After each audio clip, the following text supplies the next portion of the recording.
hello, welcome, Lily Pals. Hello, RNGesus, you're not late at all. And frankly, I can't blame ya. It's a dang banger. Welcome. Alright. Well, it's that time again, Lily Pals. It's time for Froggy stream. There are a few things to address first. So obviously we're gonna be playing more Dwarf Fort. You know, we love our dwarfs. But I know I said the last time I played Dwarf Fortress that a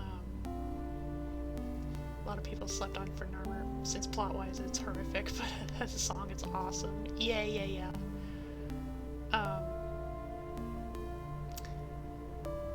Anyway, I mentioned, I think the last time I played Dwarf Fortress on stream, that I would be playing some of it off stream, you know, just to kind of prevent any sort of like more boring-esque playthroughs. You know, trying to avoid some of the boring setup kind of stuff. Dwarven time. Dwarf formers, roll out!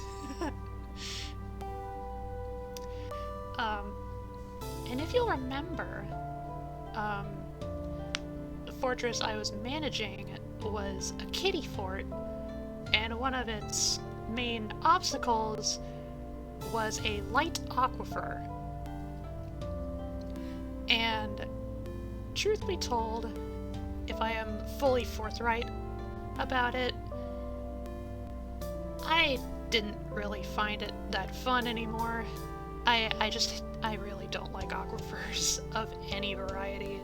I don't think it's fun, and so I've kind of decided we're going to abandon Kiddie Fort into the sands of time.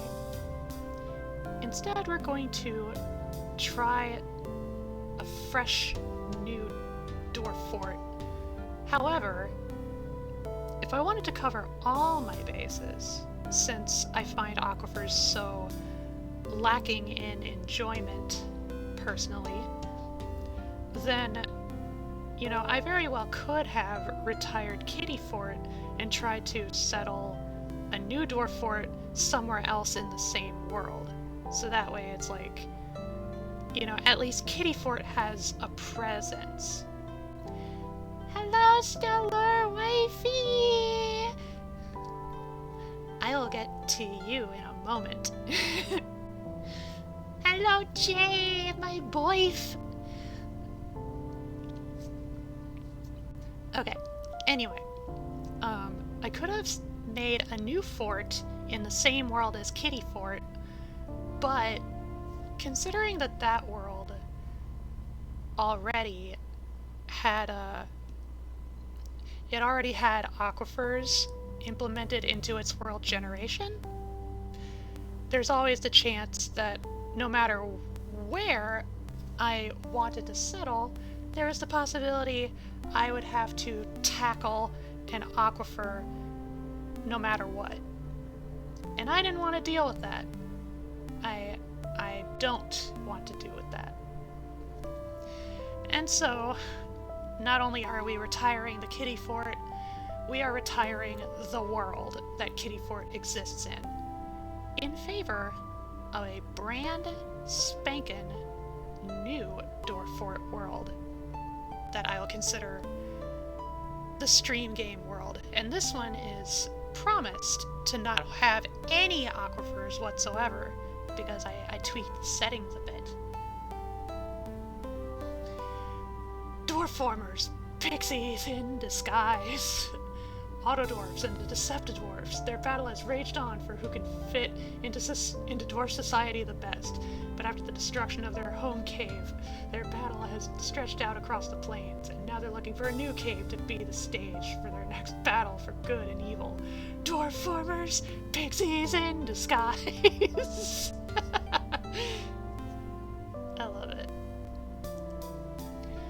also tweaked a few other things around too. Not really with the world generation, but sort of with the entities, with like dwarfs, humans, elves, gobos. And there's a possibility you'll see what I mean once we get started, but I suppose we have to get started to even get into it. First things first, first order of business, I shall summon the stream frogs.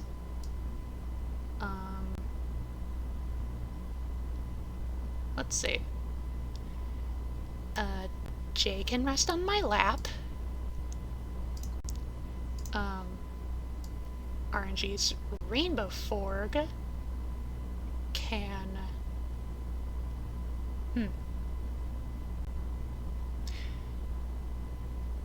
We can have you, like, kinda peeking out conspicuously over the side up here. Like you dug into a tunnel, and then you opened up into my room. Unexpectedly. And then... for Wifey Frog... Wifey Frog is going to be on my head.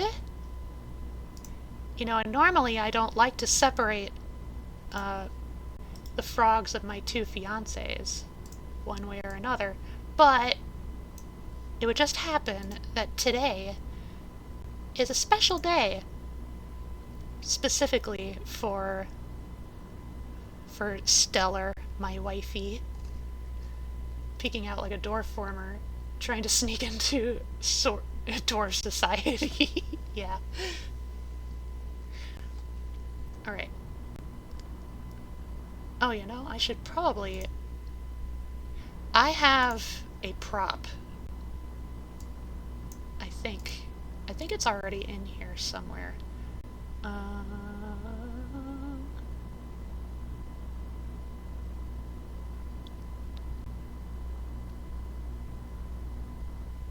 Did I get rid of it? I still have it. Yeah. Made my annual level up sound effect. Yeah, it's my stellar wifey's birthday. Okay, I don't seem to have it in OBS, so I need to pull it out. This is very important.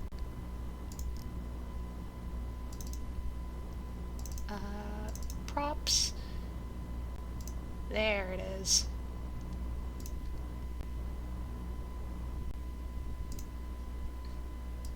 It's a big hat now, but... Okay, I need to rename. Properties.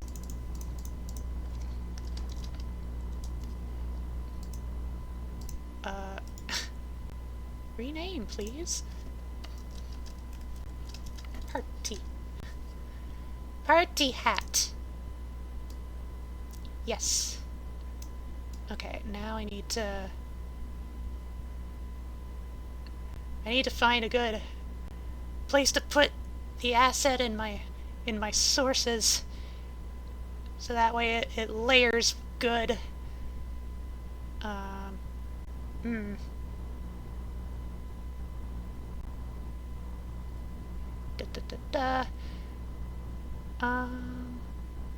Here. That should do it. And then...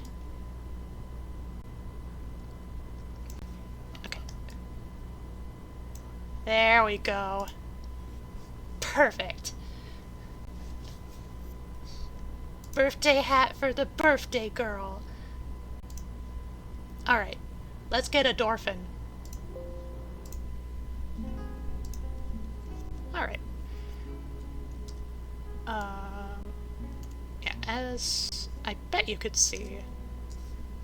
Yeah, stream game file has been done away with. We are generating a brand spanking new world. Now the question is, how in depth do I want to go into this world generation? Nah, let's keep it simple. I already have a couple of worlds that are a bit complex in the world specifications. We'll take a medium-sized world, which is actually quite big. We'll try to keep the history short-ish.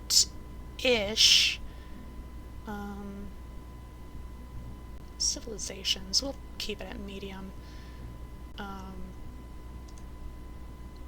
I want a lot of beasts. I want a lot of monsties. Savagery. That can stay where it is.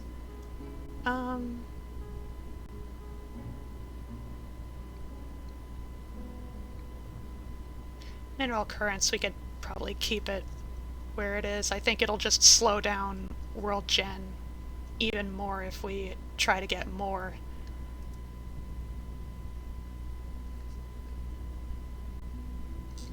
Okay.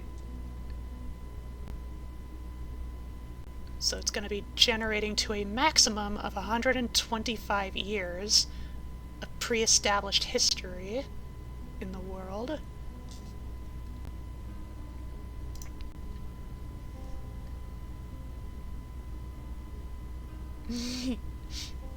Little birthday princess hat. Why don't you put it next to I's and U's, because U, 2, 3 go together. Because out of the model bottles, it looked like Stellar's always giving you a head pat. Yay! If we settle in a desert, there can't be any aquifers, right? Let's become Egyptian!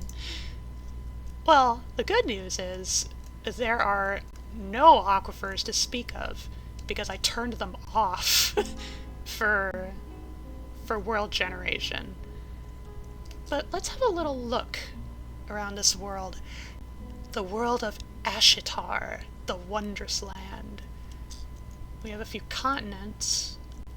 This is the pregnant continent. We've got quite a lot of elves over this way. Over here we have the continents of Coal, currently unoccupied.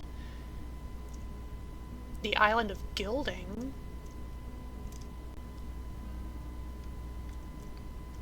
And then right here we have a Gobbo island, known as the Bright Continent. How ironic. And then the mainland is the Inks Land of Touching. Interesting. Let's see, is this a separate island? Yeah, the island of Waxing. Another southern continent here. Oh, the Common Continent. Totally unoccupied. Oh, and then the Plated Continent. Interesting. The most continents over here in the yellow island right here, subcontinent. This whole blue region is a swamp, but it's distinctly a good swamp. Like, there's proper fanciful creatures over this way in a murky swamp.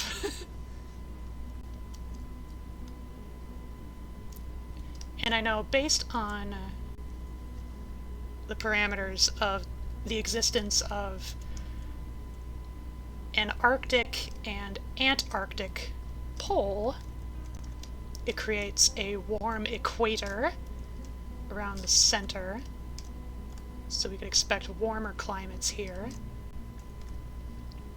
And then the seasons grow more drastic as you veer away, just like our own world.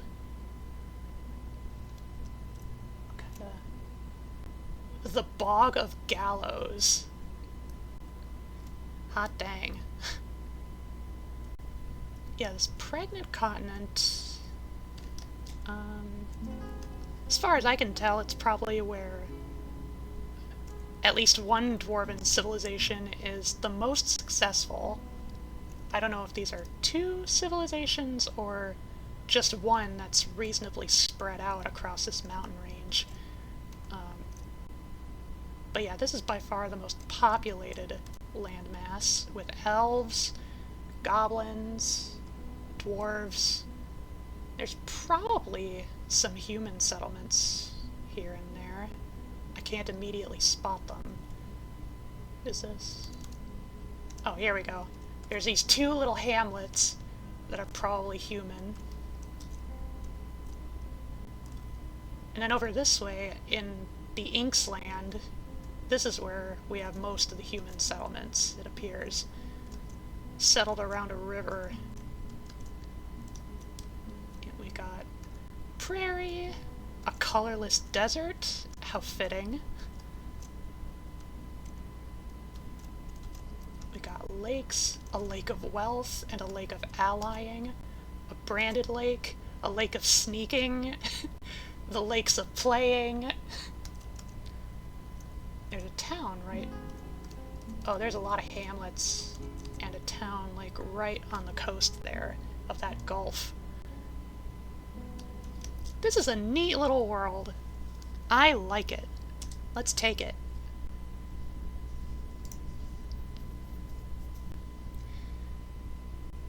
Okay, but actually, doesn't Egyptian dwarves sound like an awesome lore idea? In Ink's land of touching, they don't speak out loud due to predators, so they communicate based on touching each other, thus the continent's name. I honestly wish that were, like, the actual lore.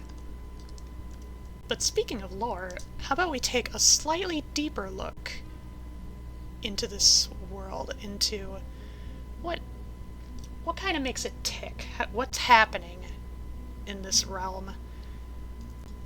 First off, I usually like to take a look at historical figures first and foremost, because that's where you find all the mega creatures, all the monsters and stuff. But let's have a more broad understanding with civilizations. Starting with the handles of tunneling, a dwarven civ. We could probably take quick account of how many civilizations there are. So we got one dwarf, one dwarven civ. The Hell of Weavers is goblin. Frabaflombus is for kobolds. They don't speak any intelligible tongues, so. The Hot Confederacy is a human civ. The Tufted Drink is elven. The Single Immortality is goblin. The Silvery Empire is human. The Imprisoned Syrups is dwarven. Thraber, that's another kobold. The Mother of Wielding is elven. Chafabolmus, kobold. The Honest Lancers, dwarven. The Empires of Virtue, human. The Folded Poisons, goblin. All the goblin civs have, like, nefarious namesakes. The Owl of Assault, elven. The Deep Forests, elven. Cologodralgus, kobold. The Scorpion of Dots, goblin. Confederations of Meditating, human. The Jade Arches, dwarven. Excellent. I love that name. The Confederacies of Imprisoning, human. The Dread of Gravel, goblin. The Walled Lanterns, dwarven. Libimbus, kobold. The League of Flags. Oh, that's just a group. Okay, so how many is that?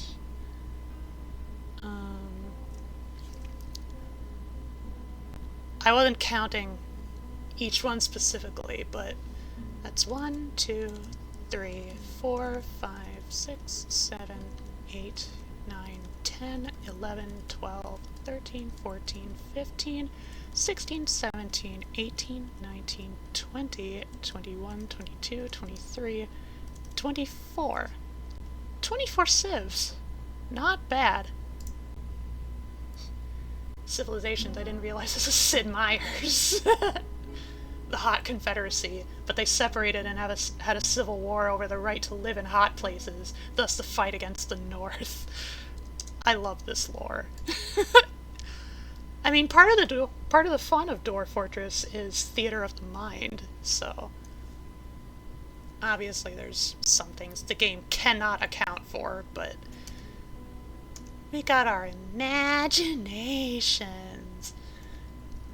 Okay, historical figures. Let's see these beasts. We got dragons, we got colossi made of bronze, we got rocks, we got hydras. There's a number of them that are already dead. We have Obraz glowing taxes, the flames of silver, a male dragon. We got two hydras here that are dead, Eslim and Idare, male and female. Bronze Colossus, they're notoriously hardy, so it makes sense why at least some of them would survive. But I'm kind of curious as to what killed some of these ones, like Uslot the dragon. Struck down by a dwarf, goes unnamed in the late spring of 103. 4 notable kills and 10 unnotable kills. Oh. I always forget that my emote key bindings are on the numpad, and the numpad actually has functionality in Dwarf Fort. So if you ever see me randomly emoting for no reason, that's probably why. Okay. Dumb lore made up on the spot is what I'm good for. Bronze Colossus sounds like it should be our dwarven god. There are probably some individuals that actually do worship the Bronze Colossi, because sometimes they forgo the traditional deity pantheons in favor of something more material, something more physically present, yet very powerful. Well, it's good to see that we have at least one male and female dragon that are still alive. So if we capture both of them, there's actually the likelihood we could breed them. Another female dragon. 1, 2, 3.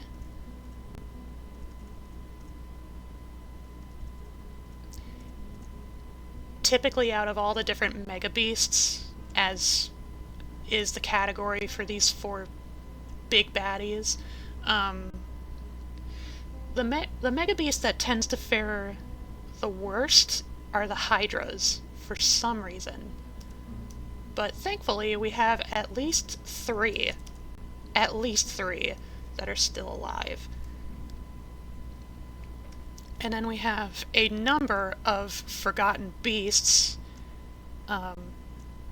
We probably won't delve too... well, it appears this one is dead. Omo singed murdered. The Fist of Bewildering. Let's have a look. Omo singed murdered was a forgotten beast. It was the only one of its kind. An enormous one-eyed crab. It has lacy wings and it is ravening. Its lilac exoskeleton is leathery. Beware its poisonous bite. Omo is associated with water, nightmares, and caverns. And yet it was struck down in the year of 5, in the early autumn, by an unnamed dwarf. That's always a bit disappointing when these huge monstrosities end up vanquished by just a totally unremarkable entity. Like, you would think that killing such magnificent beings would be at least worthy of a title. This one's also dead. I think that's or shot nightmares, the molds of Raunch. It was the only one of its kind. A huge humanoid composed of bloodstone. It has a short trunk and it undulates rhythmically. Beware its poisonous gas. And similar to Omo, it's also associated with water, nightmares, and caverns. Every Forgotten Beast is associated with caverns at least, and then a bunch of them are also associated with water. But usually there's like one other association that tends to differentiate them. So this one was struck down by a Rotherer. Okay, that's at least a little more unique, because that's specifically a subterranean creature. It got 4 notable kills and 2 other kills. Not all that accomplished in terms of beasts. And here we have a couple more. One actually died like the year before the other. Hate Squashed the Searing.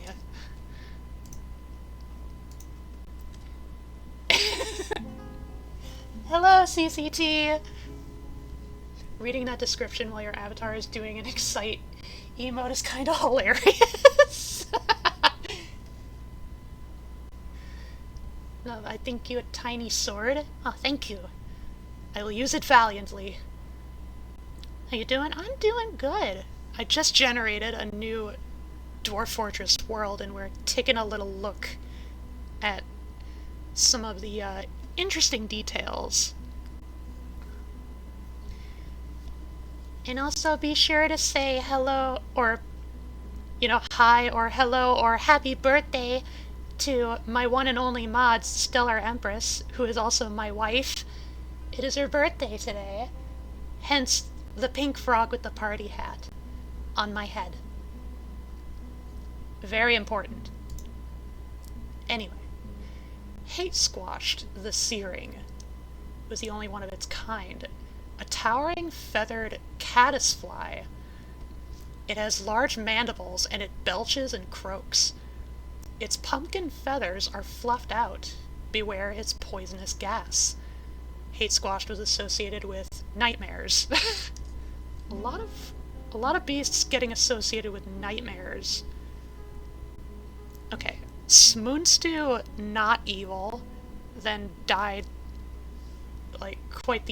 immediately the year after. It didn't even have any notable kills. Just 5 elk birds and giant cave toads, which are exclusively subterranean. The only one of its kind, a gigantic quadruped composed of ice. It has a pair of branching antennae, and it squirms and fidgets. Beware its poisonous vapors. Smoonstew is associated with theft. Interesting. I know I find it kind of remarkable that Forgotten Beasts get killed in the world generation, just because usually they don't. The vast majority of Forgotten Beasts just wander around in the depths with no remarkable history until you encounter them in the game. Okay, we have a couple more Forgotten Beasts. We have Nair Sealsea, a huge scaly tick. It has thin wings of stretched skin and it undulates rhythmically. Its aquamarine scales are large and set far apart. Beware its poisonous gas. Nair was associated with blight. Interesting. It killed 1 dwarf of note and was killed in 121 by a dwarf. Okay, and then this one, killed in the year 90. Mothram seduced Depth, the spidery knight.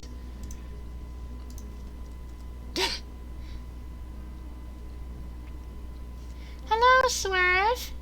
Welcome, welcome. It has been a while. Oh, thank you, Jay, for the trifecta of health. I forgot to get water while I was getting stream ready. So maybe I should be right back. I do have a beverage with me, but I know that won't suffice. Just real quick, I'll be right back.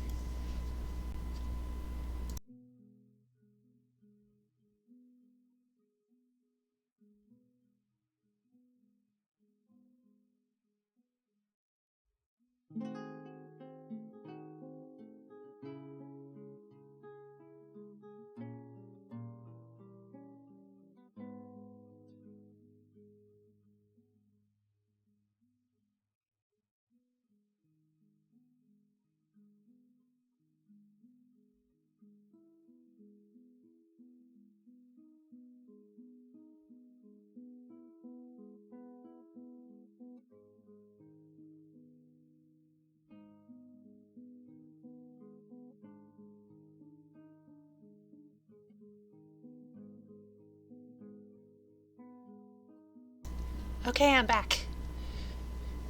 Now I shall partake in the trifecta.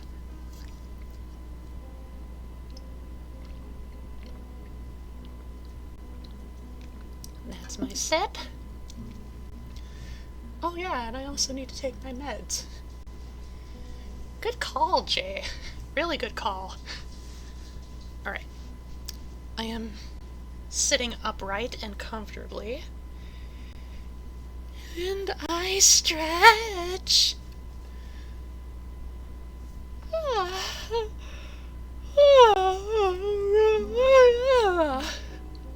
Anyway, I'm gonna lurk a bit, maybe occasionally check in.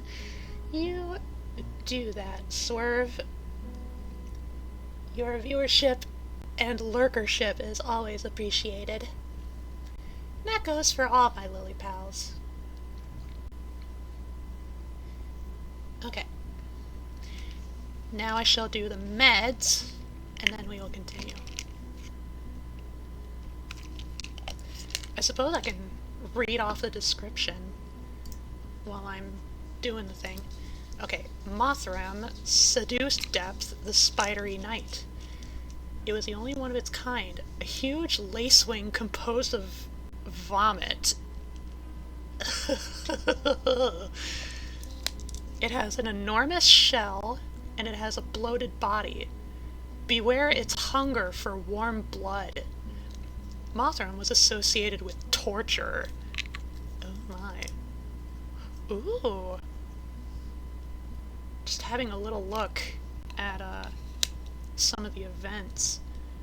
I noticed that in the early spring of 17, Mothram attacked and fought with a dwarf necromancer. Zuglar ringed praised. While Zuglar was defeated, they escaped unscathed.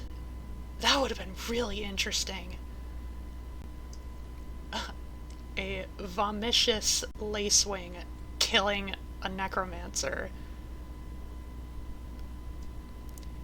And then struck down by a nameless dwarf.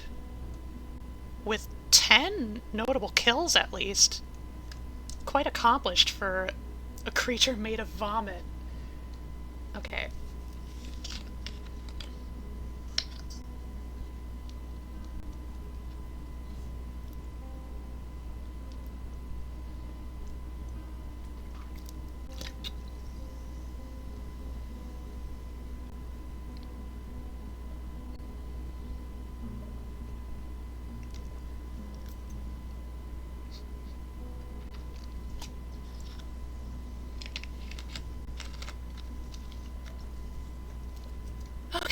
Meds taken.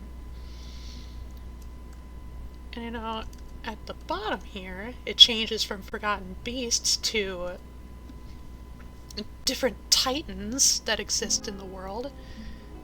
They have similar qualities in that they have random associations as well as forms and abilities.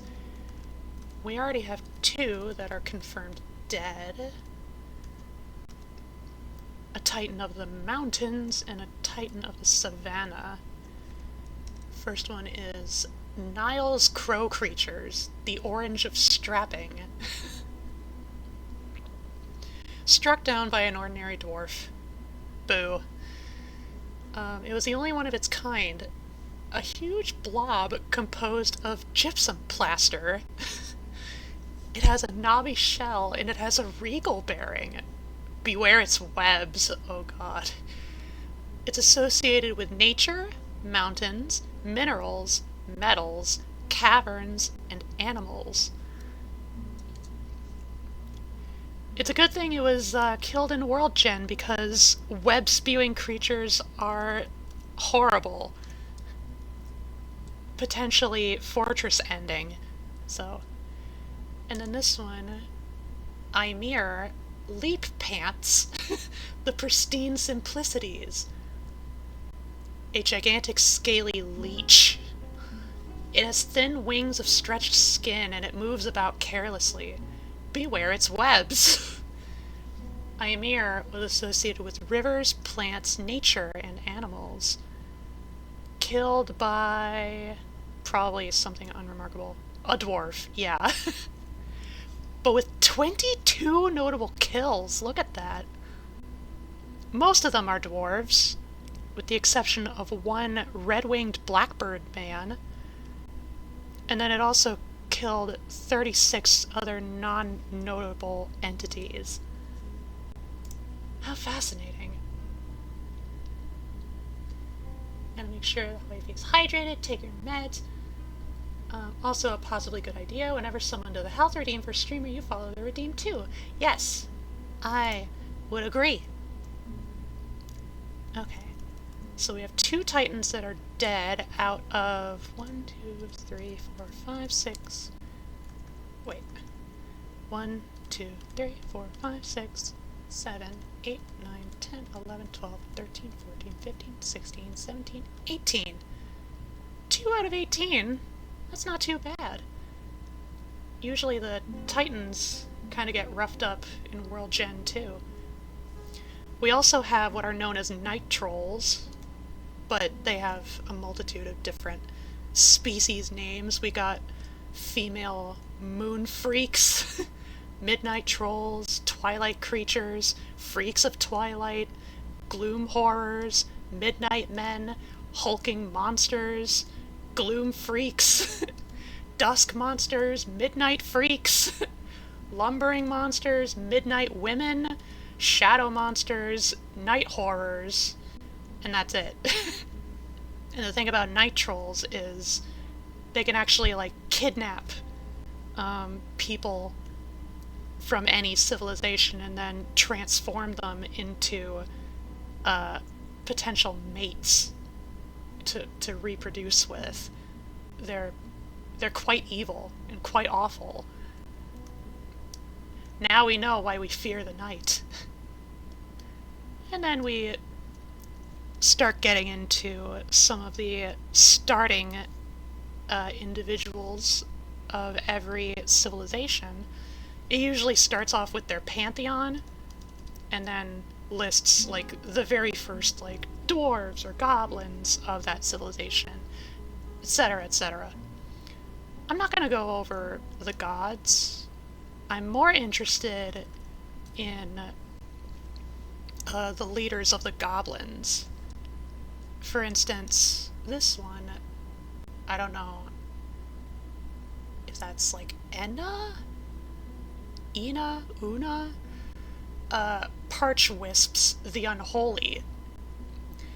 A sepia fiend, the only one of its kind, a great 3-eyed moose twisted into humanoid form. It undulates rhythmically. Its sepia hair is unkempt. Beware its poisonous sting. Una was associated with volcanoes, treachery, and lies. and in a time before time became the master of the Hell of Weavers, which is a goblin civilization, and is still master to this very day. Thrust up a spire of Slade up from the underworld, naming it the Fiery Castle, and established a gateway between worlds. There's a lot of neat little stuffs, neat like little lore things when it comes to the goblin leaders, which are usually different types of demons from the underworld. Okay, we have Smoonok the Superior, a blind fiend.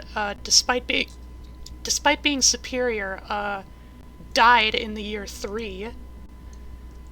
She was the only one of her kind, an enormous eyeless Gila monster twisted into humanoid form. It has a gaunt appearance. Her dark scarlet scales are oval-shaped and close-set. Beware her poisonous bite. Smoonok was associated with thraldom.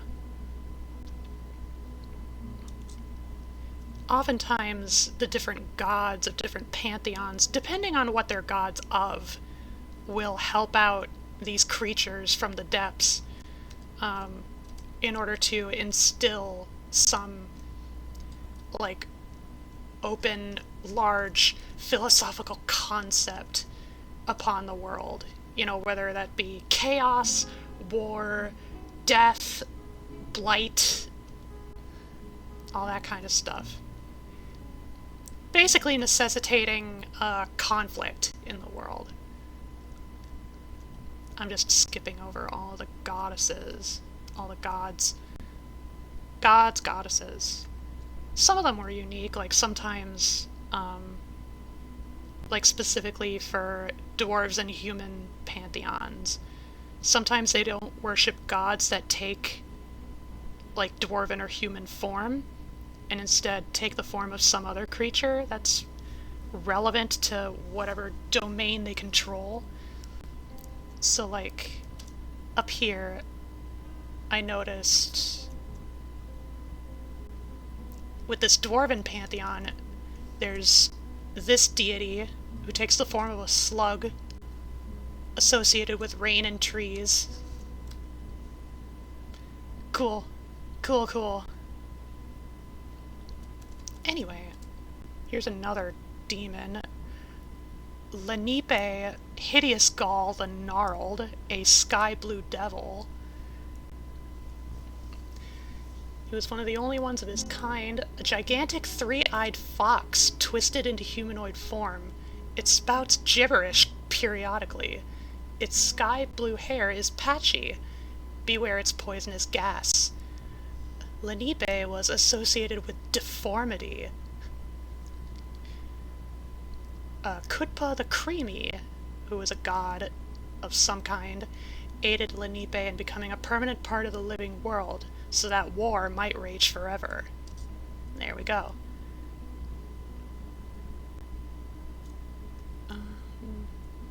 Let's take a look at one more. This one is still alive. Olosh Dank Drips.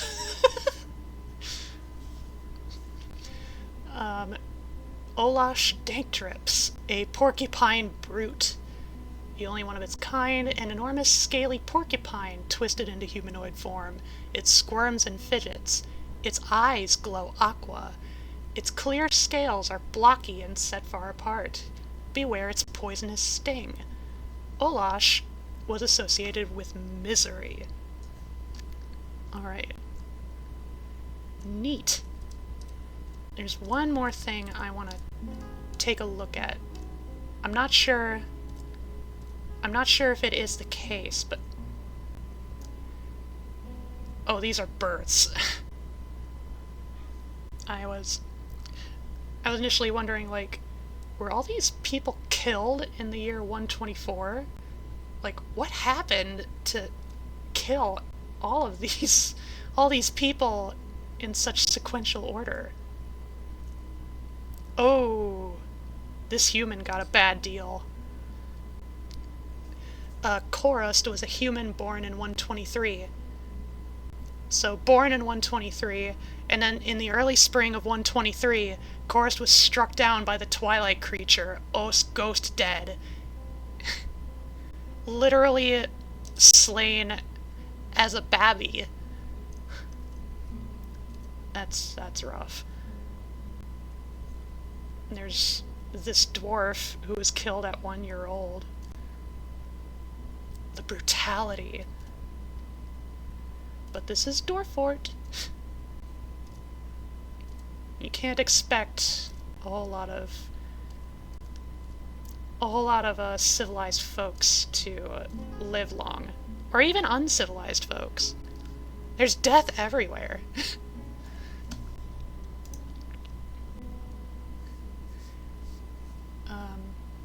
What exactly is this list of things? I was just looking over historical figures in this new world that we generated. Just kind of getting a brief look into some of the history. Brutally finish them! Brutality. Okay. There's also this list of artifacts that were created over time of priceless value, no matter what in fact they are. Let's just take a look at a few, because a lot of them are kind of irrelevant. Or rather, like, they don't really bear too much importance to a lot unless we make them relevant.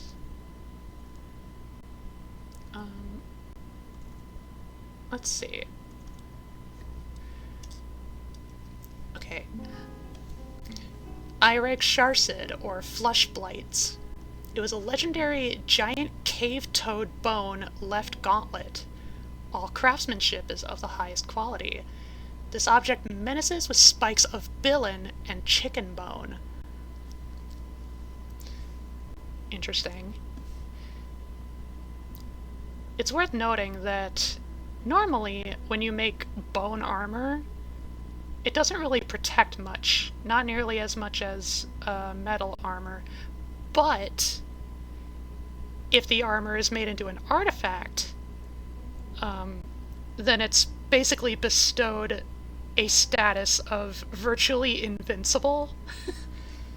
So whoever has this left gauntlet, who appears to be Inga's Trumpet Howl,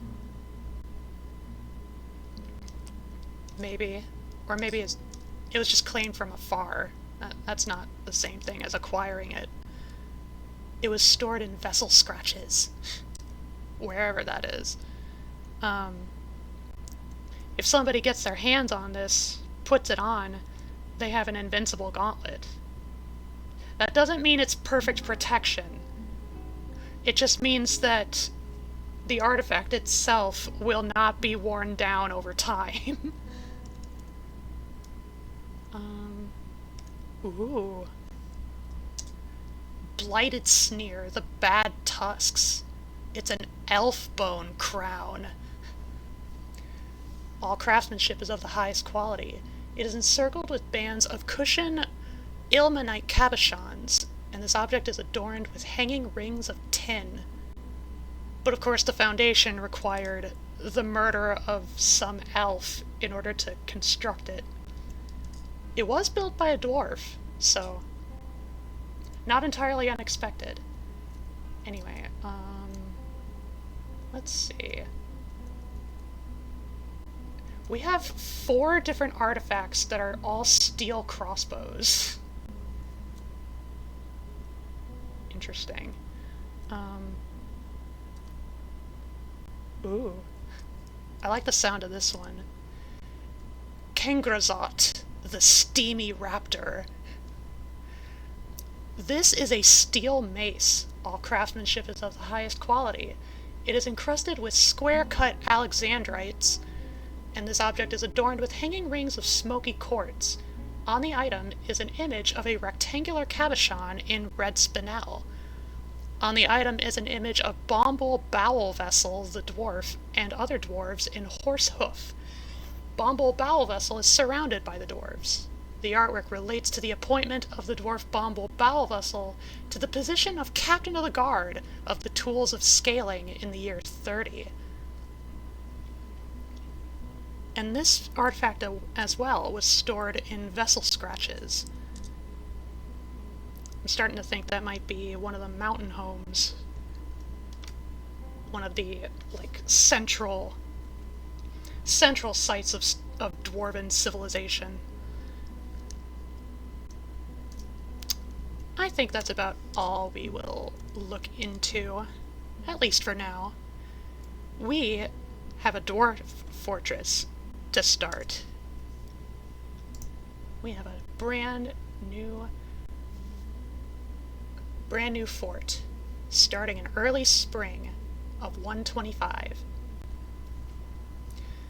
Randomly generated historical figures. That's really cool, actually. Yeah, Dwarf Fortress is widely regarded as one of the most complexly designed video games ever made, if only just for the way it generates a world and world events.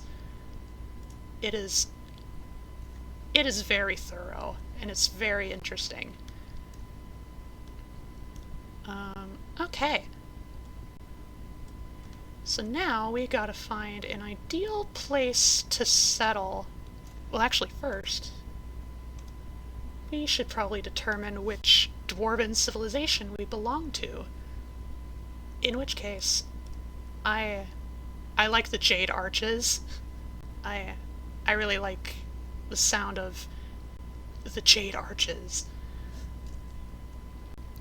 And we can see, like if I scroll through, we can see that different civilizations exist in different places across the world. They occupy different regions.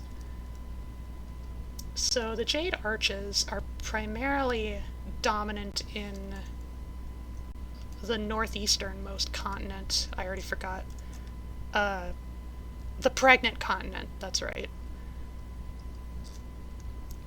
How about we try to make some connections over in the Inksland?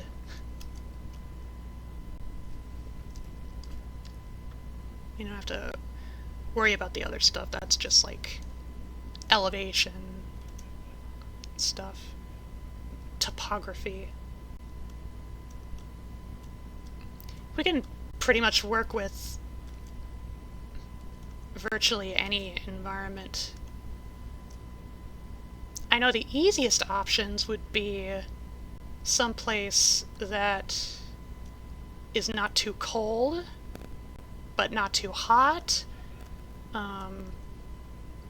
close to metal deposits, a healthy supply of lumber.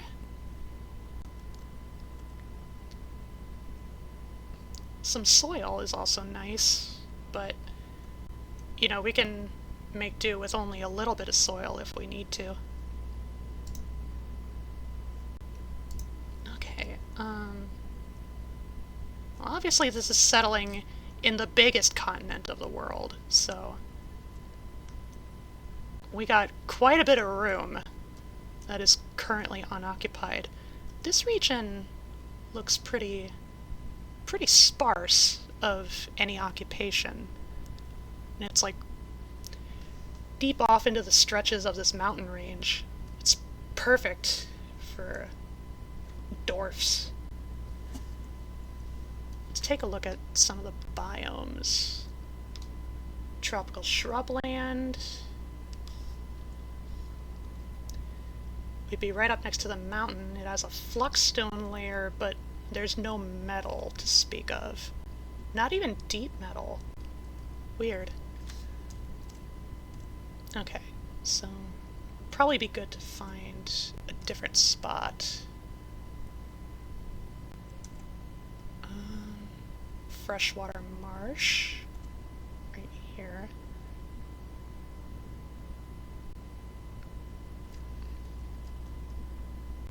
see, tropical grassland, mountain. Oh, this is a good mountain. It is Joyous Wilds, along with Untamed Wilds, because it's a savage region. All that means is that the wildlife is probably going to be more fantastical, you know, animals of the giant variety, as well as animals of the humanoid stature.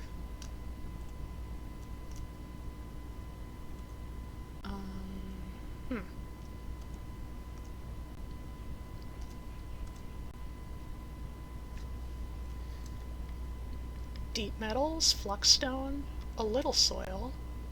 It's warm. What if we... Oh yeah, we also want access to water. Water would be very good.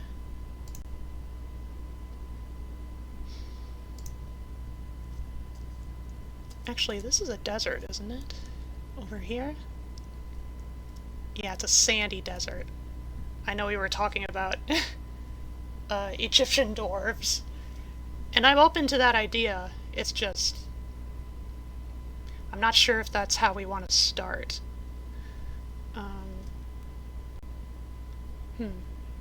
Little soil.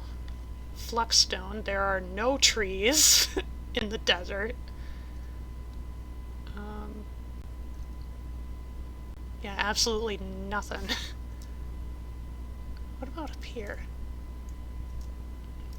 Okay, those are mountains. That's closer to the mountain. Never mind.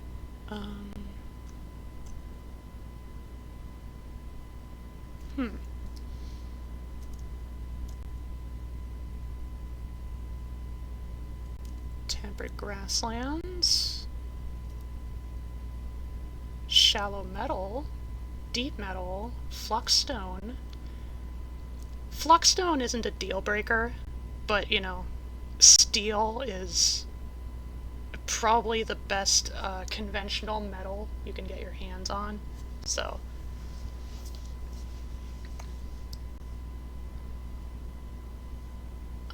Trees are sparse, and then obviously where there's sand, there's going to be no trees, no lumber. Gotta start with Mesopotamia, eh? After working with Enkidu, we can start to transition to Egypt. Let's go with that. Okay. Oh, but I gotta remember, we need water. How about over here?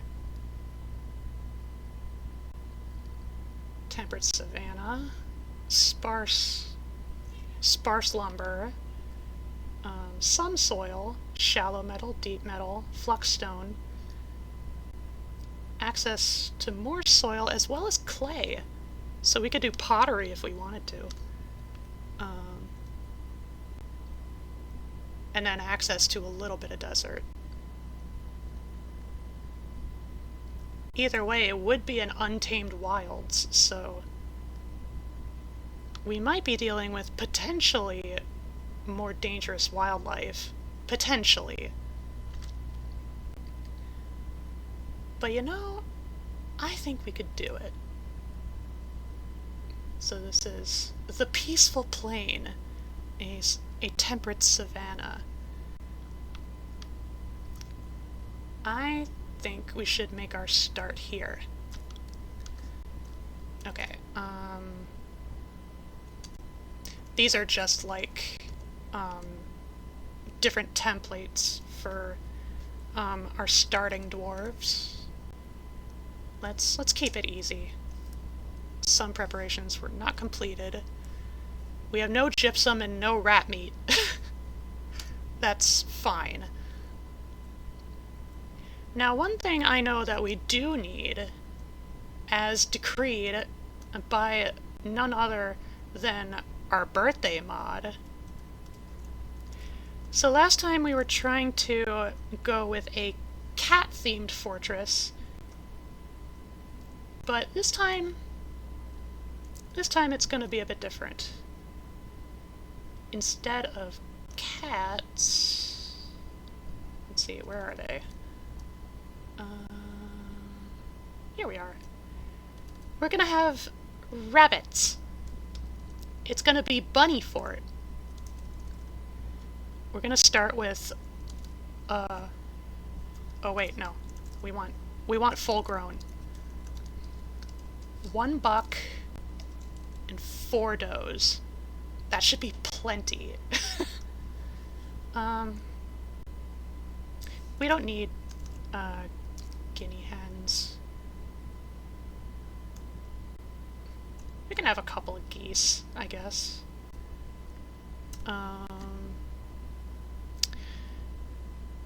Yeah, we have an anvil.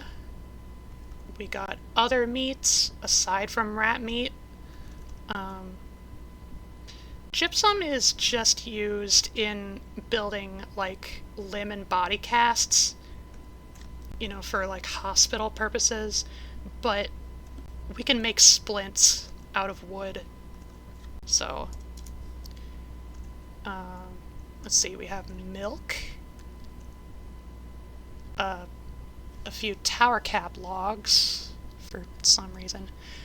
Sand. There's going to be plenty of sand where we're going. We don't need that. Lye.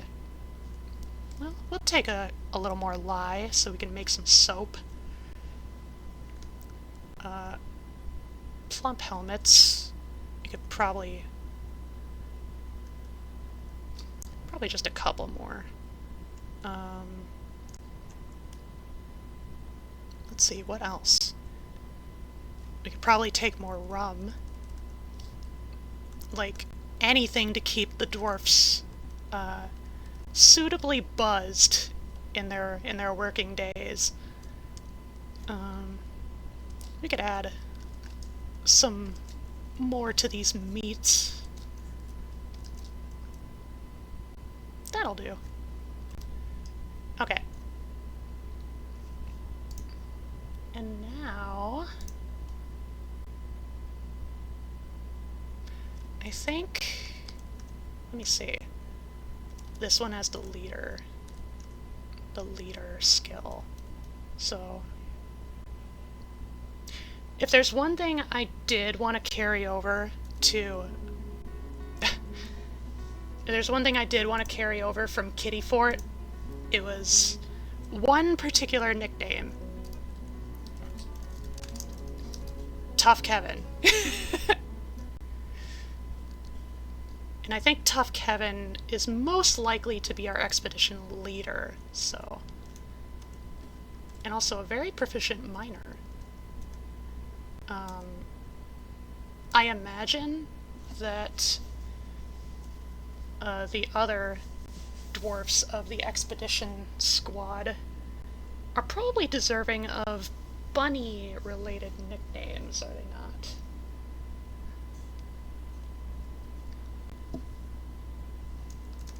So, starting with you...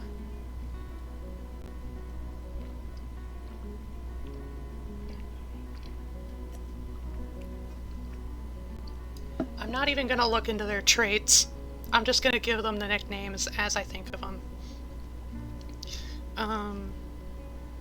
You can be Jackalope. You can be,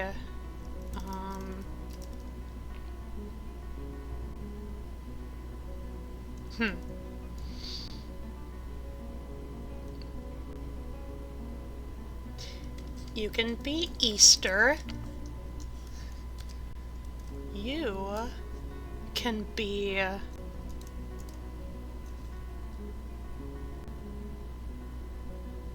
You can be Beatrix from Beatrix Potter. You will be Bugs. You will be...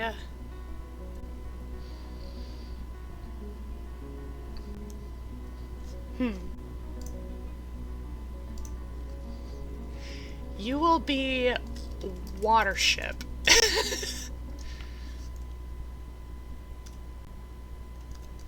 Well, actually... Nah, never mind. It's fine. Okay, last one. You will be... Let's see. Bunny, bunny, bunny, bunny, bunny, bunny.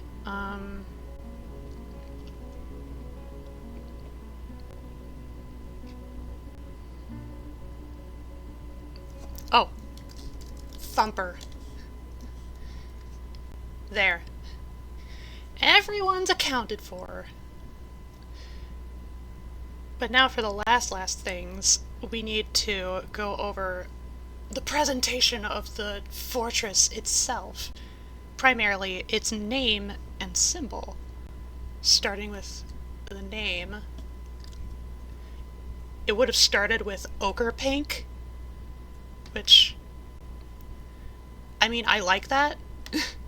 I honestly kind of like that, but I know it's just two different names for two different colors. So that doesn't really communicate much. Should probably go with something rabbit themed, huh? If we can. Buff City! Knife Brains. Fountain Panthers. Smoothness Silver. Inked Trail. Machine War. Siege Chambers. Glenwald, jeez. Silver Voices. Thinned Tin. Town Cage. Razor Labor. Potter? She's not a plant.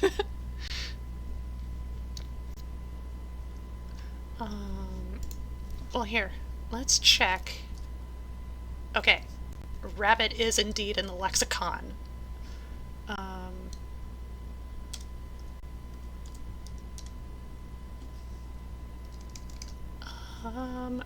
Rabbit.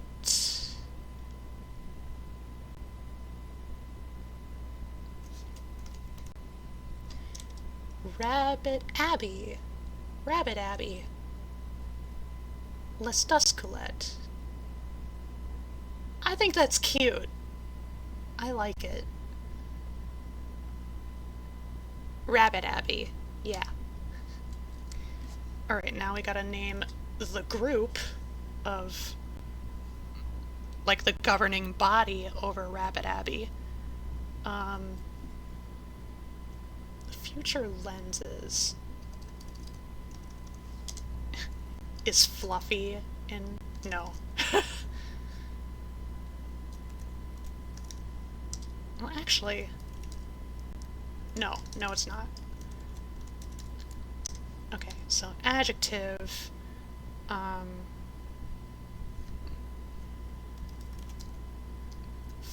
flowery, no.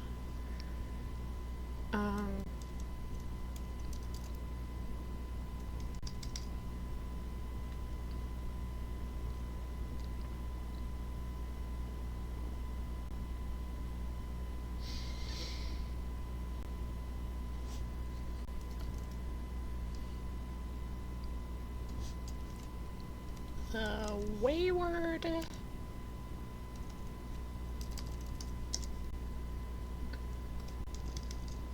The wayward ears? Onoreer? The wayward ears? Nah.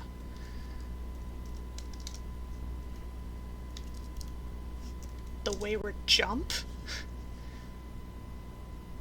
I don't know what that one character is supposed to be. Ono Motsang? The wayward jump.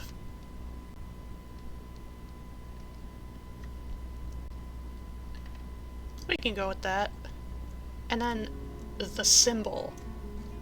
The symbol of our fortress. first of all, we need we need to name this too.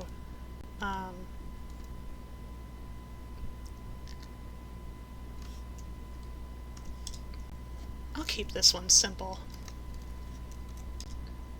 The Wish of Rabbits, Nabor Lestis. Okay. So we can introduce different elements to this image, to this insignia, this logo.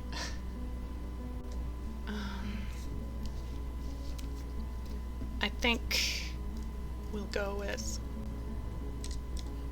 at least one dwarf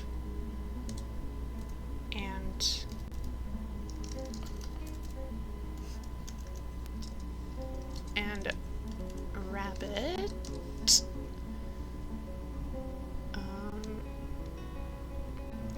Rabbits. Unspecified plural.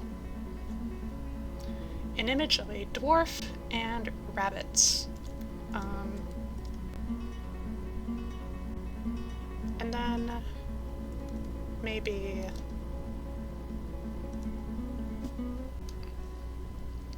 we could add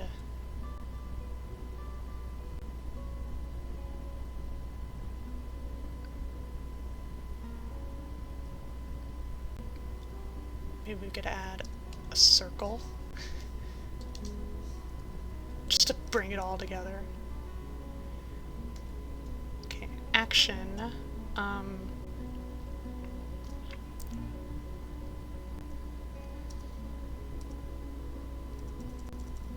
Let's see.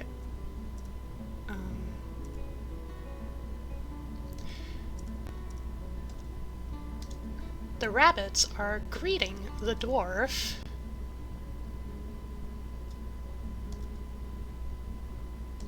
The dwarf is admiring the rabbits. Actually, wait. Before we do that one.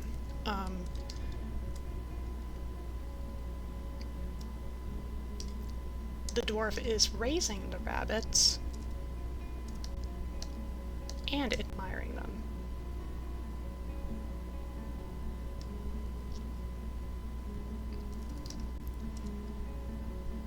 And then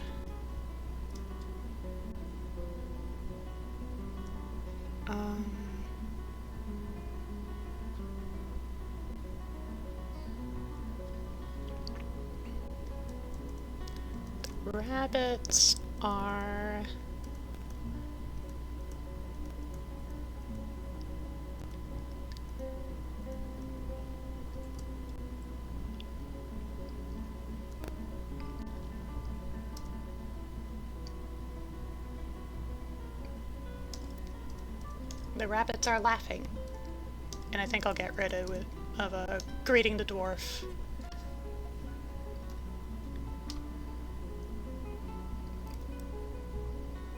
Okay, the Wish of Rabbits is an image of a dwarf, rabbits, and a circle. The dwarf is raising the rabbits. The dwarf is admiring the rabbits. The rabbits are laughing. And then, as a last touch, the rabbits are surrounded by the circle. Done. Alright. I think that'll do it. So let's embark.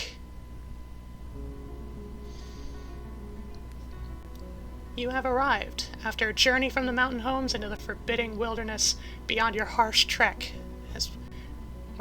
the forbidding wilderness beyond your harsh trek has finally ended.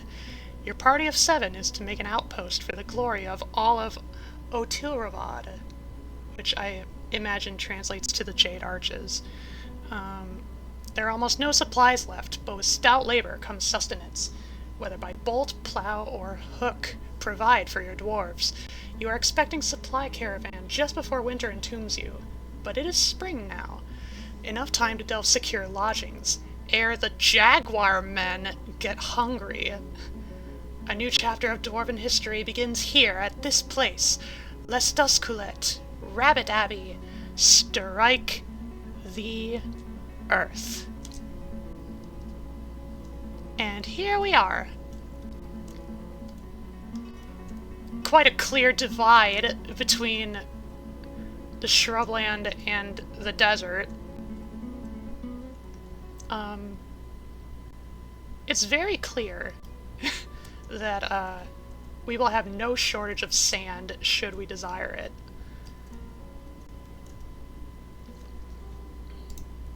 Alright. Now, the question is, how do I want to go about starting the foundations of our fortress? What is this? Oh, it's coal! We got some free coal! Neat. What's this? Loamy sand. Okay. And then, yep, there are a few trees around here.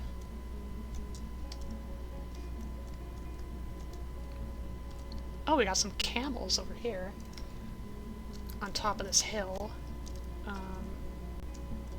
I do kind of like this seemingly natural divide between the hills here. I wonder if we should maybe try to do something with that.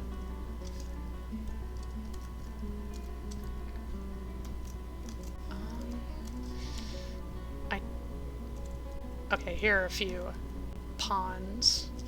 Oh!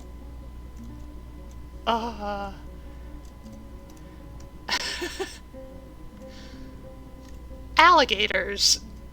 Both regular and giant. Interesting. Okay, I was right. Tough Kevin is the expedition leader.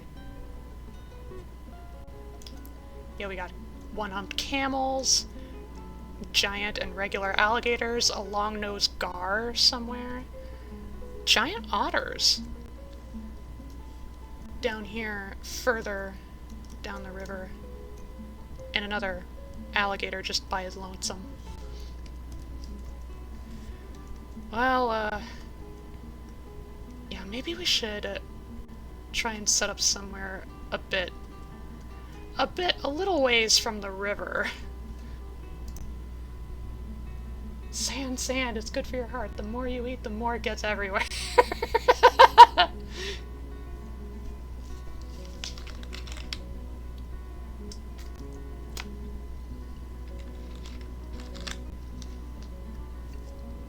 Okay.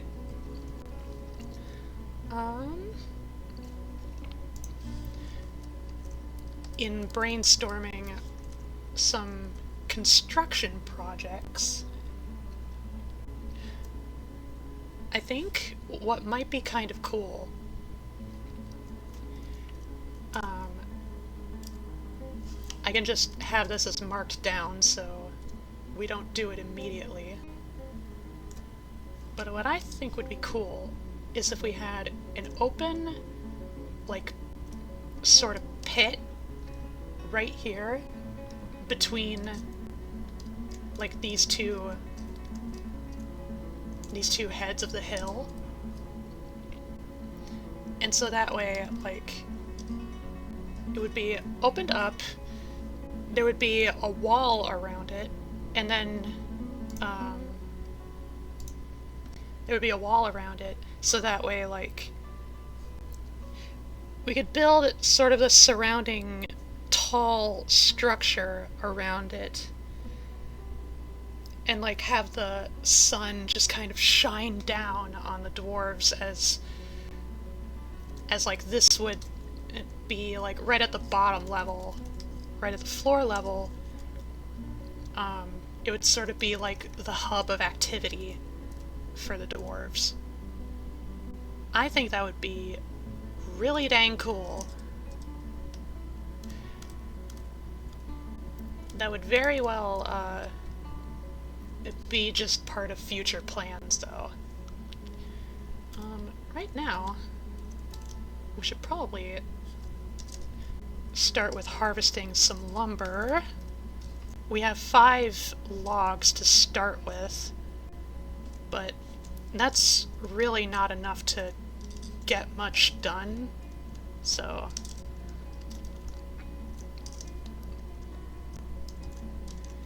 And I know one other thing we need to do.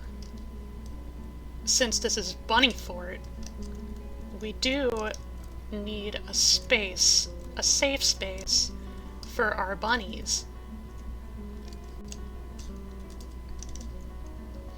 Boy, we are... It wasn't kidding when it said wood would be sparse. Mustn't neglect the... anything growing on the hills, though.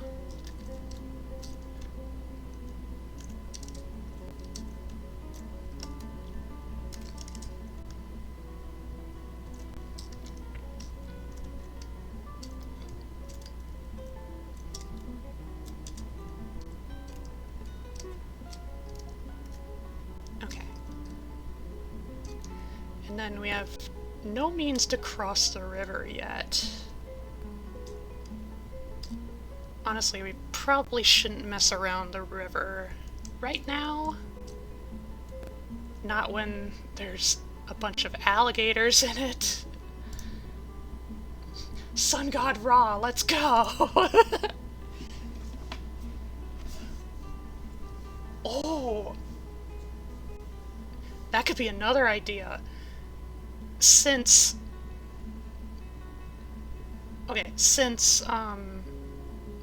we have no shortage of sand, from the looks of it, we could set up a glass industry.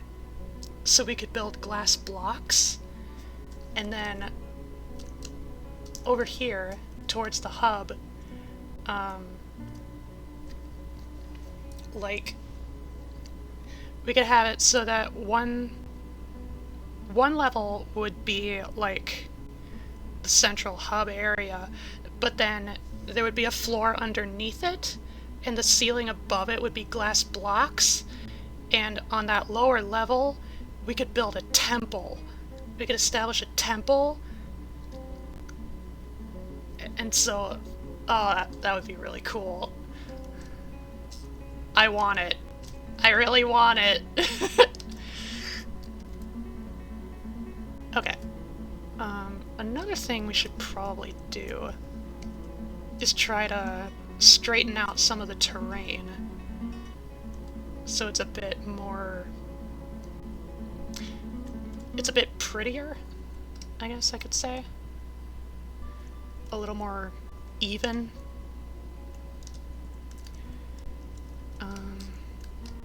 Here. I'll just do the whole thing.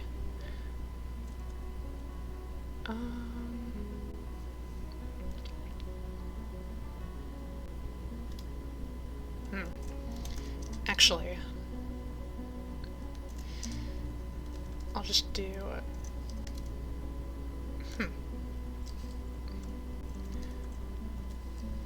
I will snip off this little end of the hill here first,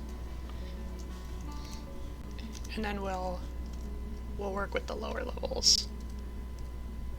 Kind of carve it out. Okay. Dwarves are off to work. In the meantime, we could probably build a makeshift carpentry shop right here. Yeah, just so we have things, just so we can probably build some furniture to start out. And right off the bat we have Thumper doing some hunting of the camels nearby. And before I forget, we need to claim our used ammunition.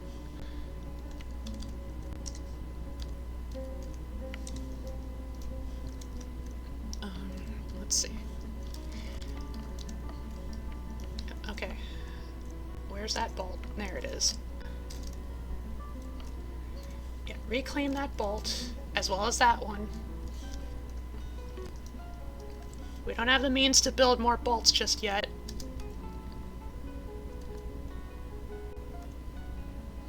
Okay, carpentry.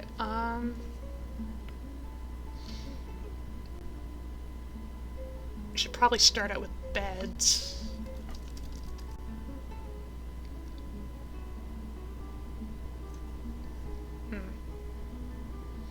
I'm trying to think of if there's any particular fashion I want to design the bedrooms in.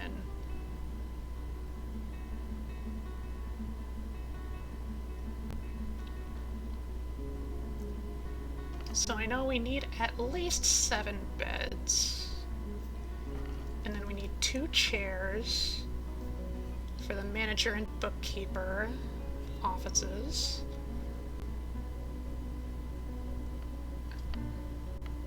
And then maybe just a barrel to start with. Okay.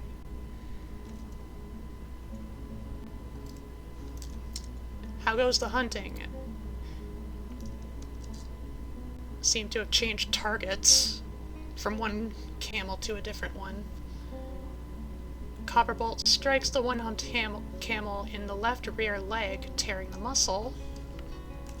Maybe we should quickly build a butcher shop, like right next to it. Just in case. Oh yeah, and then we have to make a pasture for the grazing animals, including the bunnies. Very important. We have a couple sheep. Yeah.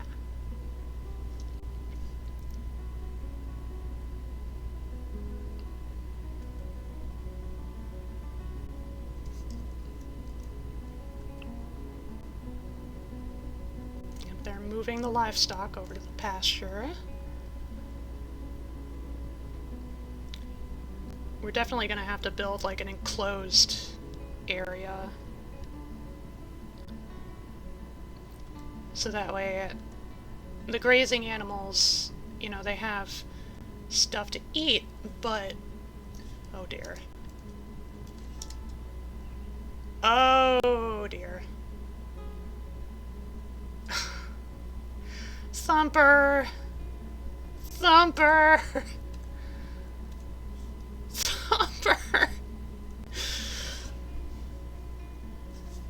We cannot start with one of our dwarves already dying. Come on.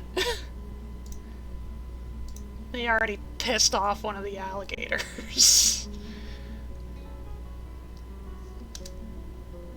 Let's see. How rough are they looking? They did manage to kill a camel, so there's that. Wounds. Oh, I can't look at health yet because I haven't designated a doctor. I guess Jackalope is our chief medical dwarf. Okay, health. Thumper needs a crutch. Needs, or is experiencing the inability to stand, as well as damage to a sensory nerve. Well, we don't have a hospital set up yet, we're just getting started. Thumper! Let's take a look at Thumper. Like, what's going on here? What's his mindset like? He has an overbearing personality. He is very ambitious, always looking for a way to better his situation. He finds helping others emotionally rewarding. He finds obligations confining, though he is conflicted by this for more than one reason. He tends to make a small mess with his own possessions. He likes a little excitement now and then. Oh, you don't say. And he is conflicted by this because he considers tranquility preferable to tumult.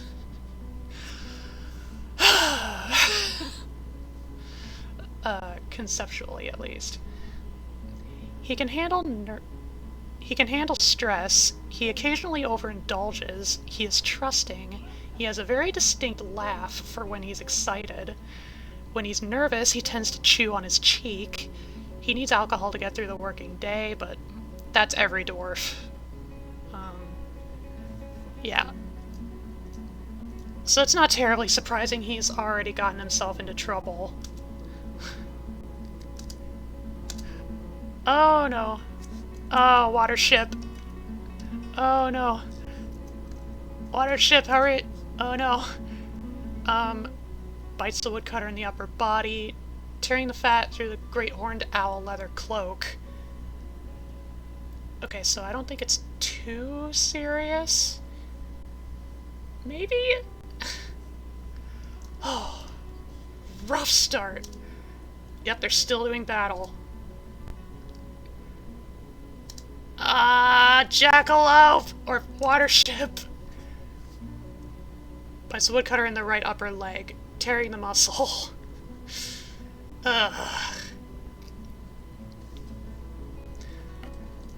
Dwarves. Dwarves! We already have 2 dwarves in desperate need of medical attention. And we just started. No muscles, no problem, just use stone prosthetics. Okay, but I actually kind of wish that were a thing. That would be amazing. Well, Jackalope, please survive, at the very least. Oh, well, it looks like she might have gotten the alligator in a pretty decent way, at least. Bruising the left lung, bruising the heart. Okay. Let's have a little look at our woodcutter watership. She is mighty, but she is slow to heal and quite susceptible to disease.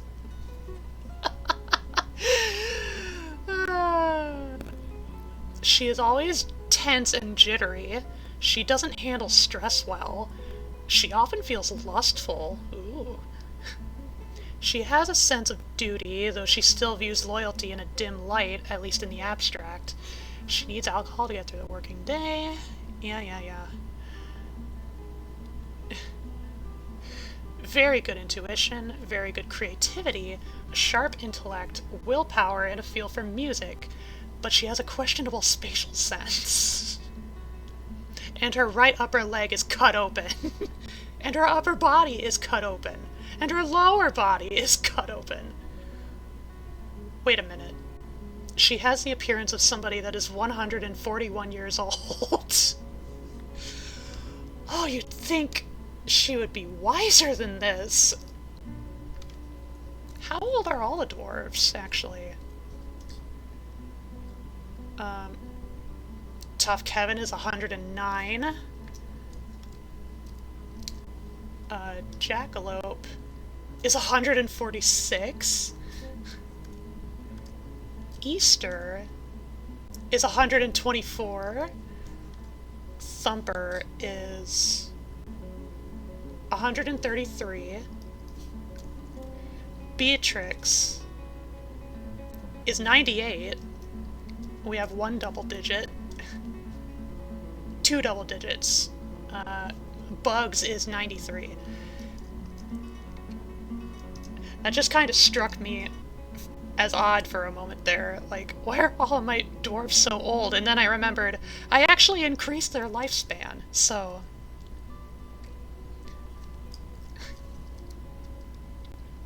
Uh-oh. Don't touch Thumper. Don't touch Thumper.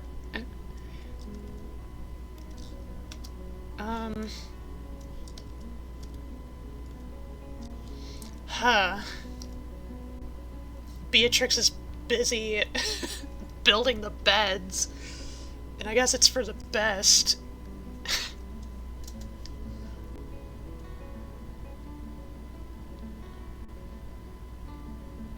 I can't fucking believe we have to start things off with making a hospital. Speaking of, here. At the very least, let's mine out some of this coal. And I saw some up here, too. Ooh, there's some gems. There's actually quite a decent amount of coal in these them hills.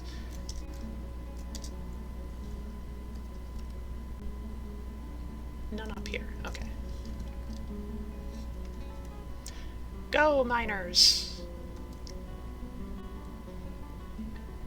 Collect that mineral.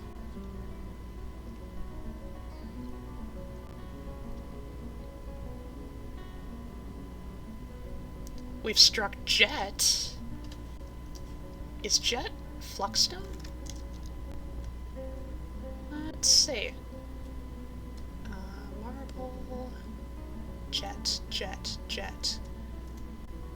Wait. Other stone. Jet. Tells me nothing.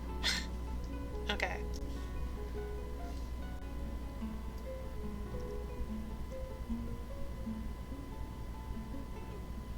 Quite lengthy coal vein here.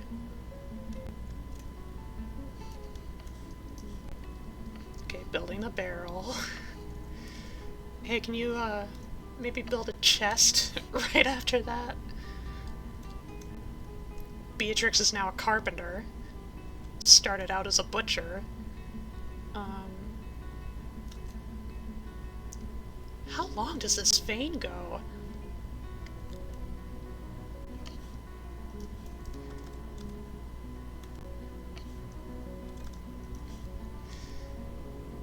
None of the alligators have names yet. That's a good sign. If any of them have names, that means they've successfully killed a dwarf. And now they've earned a title of infamy.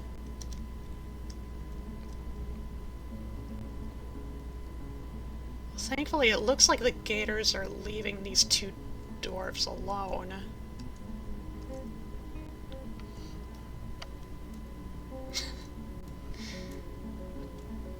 The butcher shop isn't going to be too useful if the hunter can't walk. Okay, that vein is exhausted.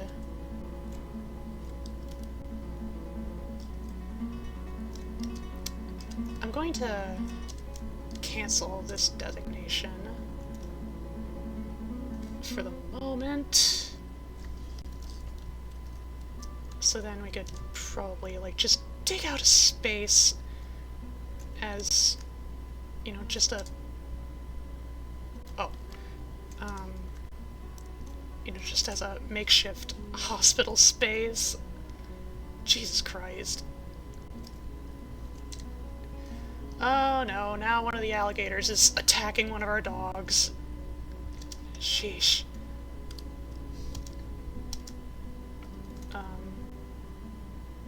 And the dog lost.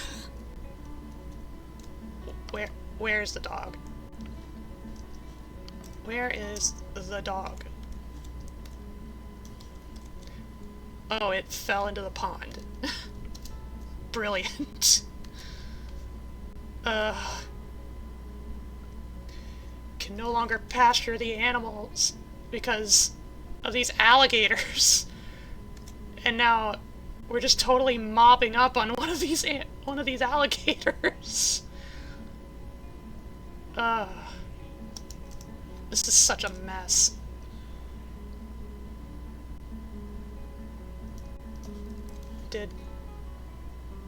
Okay, they don't have names yet.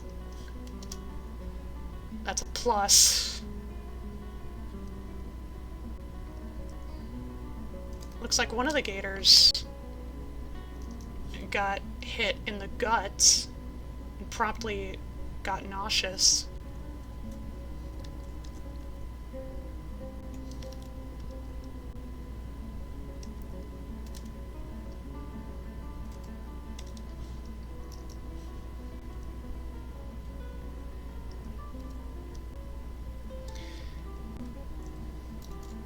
Might as well get some of the beds moved in.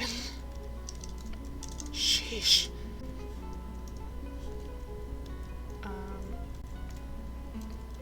Oh yeah, and then the chest. The chest to stash away all the medical supplies. Wait.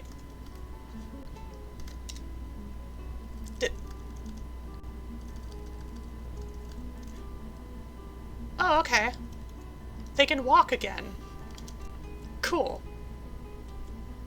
Or at least Thumper can. How about you? How are you looking? Are you still in need of... Okay, well you still need a diagnosis to really be able to tell.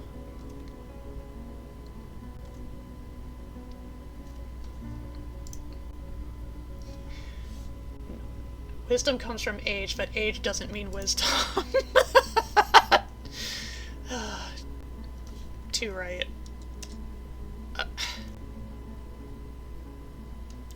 She's at it again. She is at it again. Stray dog's been missing for a week. That usually means they're dead. Oh, they're actually causing some of these gators some real problems.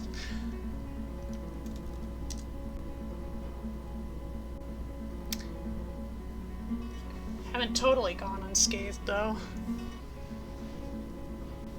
Tearing fat. Mostly just tearing fat.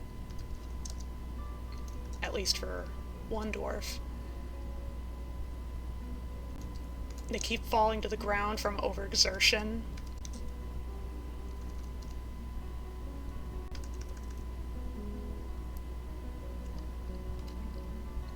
It seems the woodcutter, watership. Ugh. Maybe I was speaking too soon? Oh, no. It looks like Watership is growing more capable in combat, unwillingly. Goodness grievance.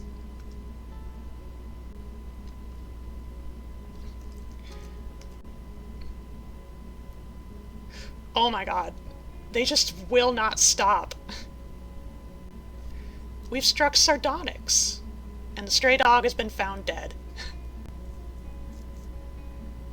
Come on, please just chop it. Okay, maybe that alligator doesn't want them to have anything to do with that tree. Oh my god, they are out to the races.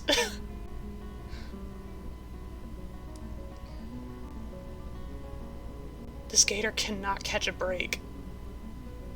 But at this point, I think it kinda... Oh! I think it got a hit in. Bites the woodcutter in the left lower leg, tearing the muscle. An artery has been opened by the attack. Oh god. Left upper leg, tearing the muscle. Bites the woodcutter in the lower body, lightly tapping the target. Holy fuck. Hang in there, Watership. Hang in there. Here. We can finally fucking designate this hospital.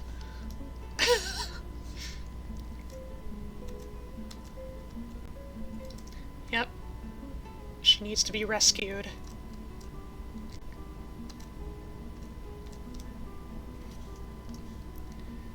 Sending in supplies. I suppose in the meantime I should probably build some tables. If anything needs to be operated on. Okay, Looks like Tough Kevin also got some hits. How's it looking? A lot of skin that's cut open. Doesn't seem to be anything too serious. Beatrix. Also just a little bit of skin cuts, but does require some suturing. And then Watership. Poor Watership. Yeah, the ability to stand lost. Needs a crutch. Lots of cut open skin. As well as muscle, as well as fat. We just got here, dwarves. We're planning for this to be your forever home. Well, maybe your forever home. It depends what you feel like after the fortress is retired. Whenever that'll be. Okay, yeah, so they're storing items into the hospital. Jackalope is still digging. How long is this vein? And then these are the sardonyx clusters that were found. What's this? Sandstone.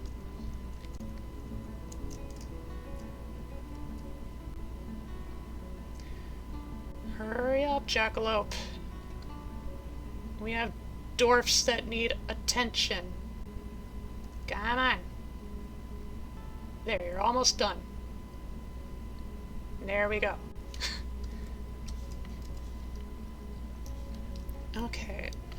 I suppose as Chief Medical Dwarf, I should also allow you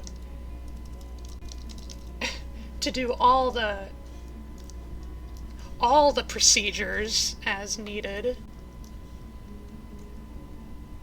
Goodness grievance. Having to bite to eat first. Oh, nobody's around to build the tables. Great.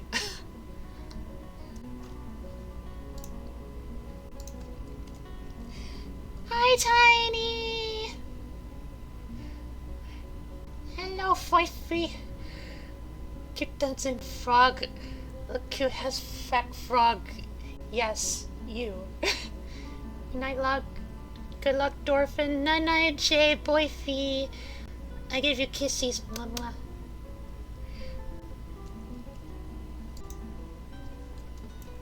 Okay, we need another bucket. We need to add a bucket. At least one. Does anybody wish to quickly take up the mantle of carpentry while both of our woodworkers are in the infirmary? Thank you, Bugs. You have been nominated. Okay.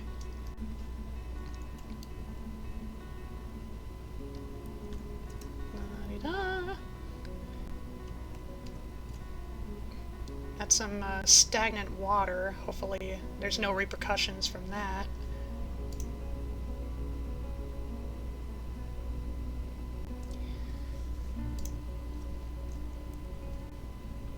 Let's see.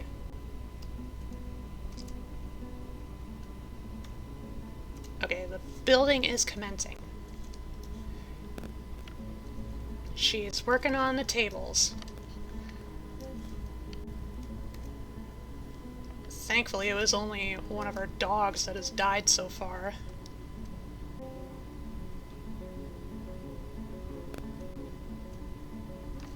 Oh my god, how many buckets do we need?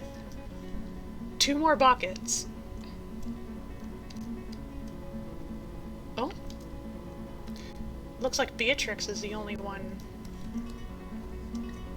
In there. So, oh, and off they go. Are they good as new now? Okay, fell tree. The alligators are gone. Thank God. They have just sprayed this hillside with blood. Totally unnecessary. Totally unneeded.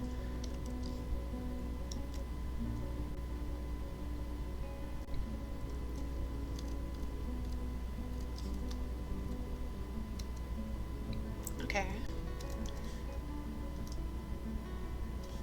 It might look like everything is getting back into relatively good order. I'll set up this little spot for fishing. If any dwarfs feel like fishing. I don't think they're designated to fish. Thank you, Bugs, for your contributions to the hospital. The freaking hospital. At the very start, in our very first year. At least no one is dead.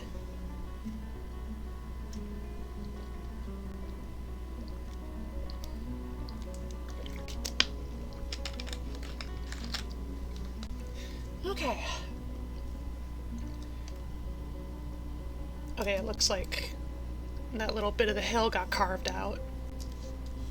We can now proceed to this portion of the hill.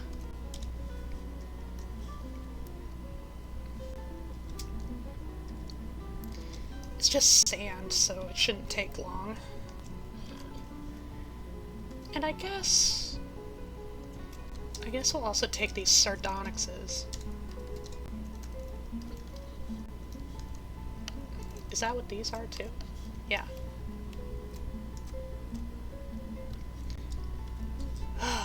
Rough start. Okay, we already have 4 beds. So we gotta make up the loss. And I guess we should put those tables in as well. Before we forget.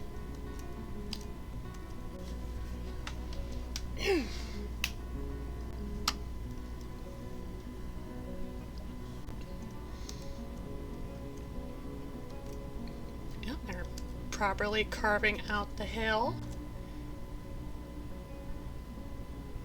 Getting all the sand out.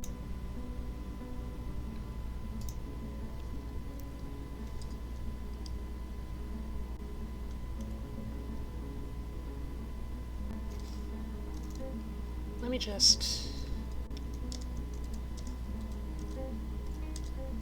so it meshes a little bit with the terrain. Makes it look a bit more natural. There we go. Alright, all done. Oh, there's that one little spot left. There we go. Okay. So now, next order of business. Next order of business is to dig out the main entrance to the fortress.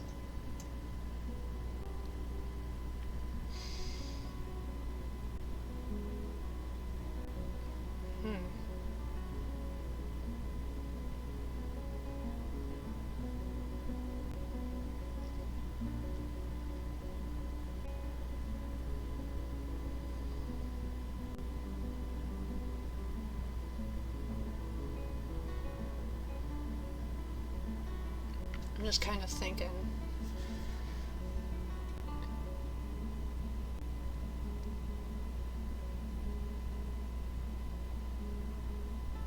I suppose, it would be as good a time as any to actually order the carving of this, of the main hub pit.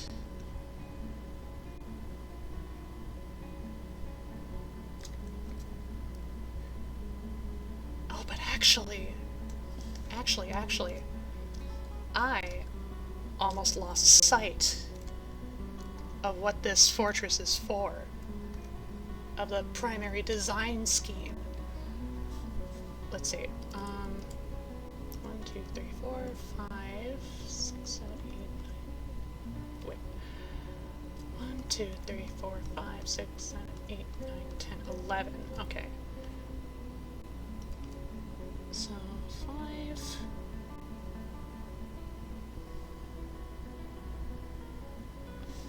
yeah, that's doable. Okay.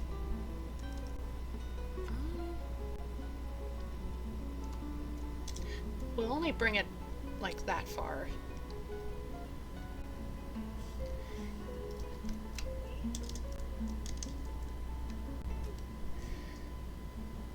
I almost lost sight of the fact that we are building a bunny fort. And so some of our architecture needs to reflect some proper bunny-like attributes.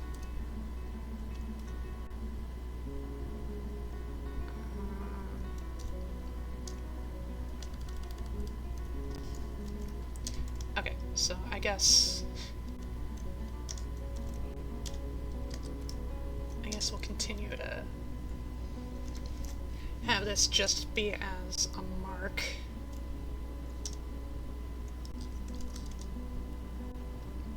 Da, da, da, da.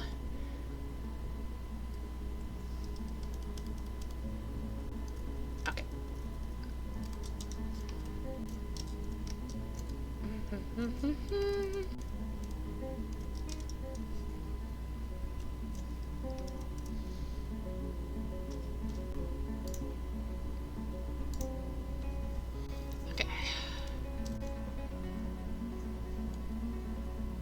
Alright, so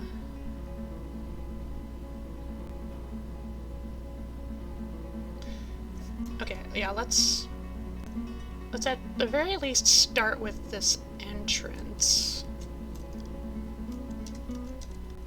Whoops. Let's start with this double entrance into the fortress.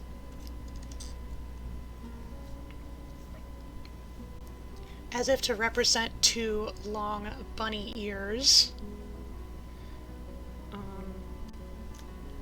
Ooh. And you know, one other thing we could do.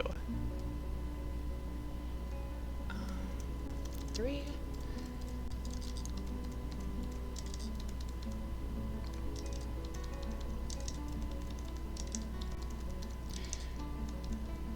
Once we start collecting stone,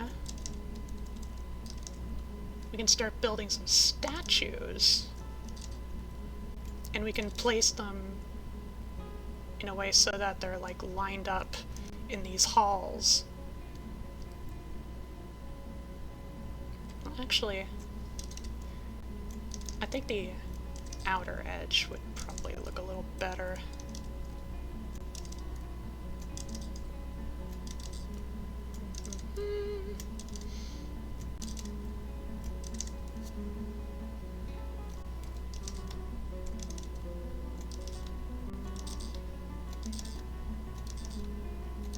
Da, da, da, da. Okay, and then cancel all those. Just little divots where we can line a bunch of glorious, like, bunny statues. Maybe out of the sandstone that is proven to be local in this area. Okay. I will let the mining dwarves do their work. I know one other thing we need to probably attend to pretty quickly is setting up a farm, so we can actually have a renewable source of sustenance.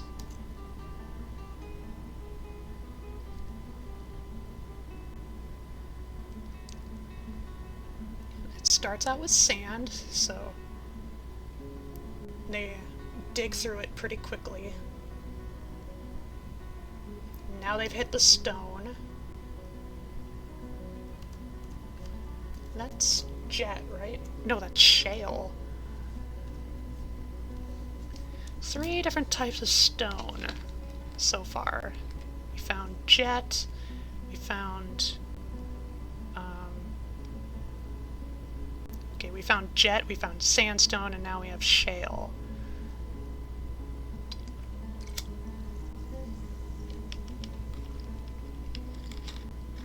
I'm not sure what good shale is for. If it's maybe like just an unremarkable stone that can be used for just general building material.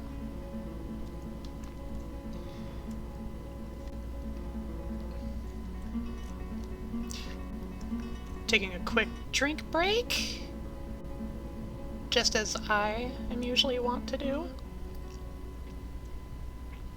They're getting started on the other entrance, the other side, the other ear.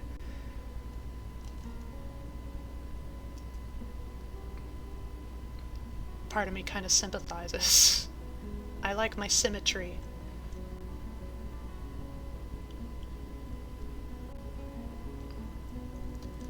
Okay, so they're just working along. Thumper doesn't appear to have recovered any of his ammo, at least not yet, so no motivation to continue hunting.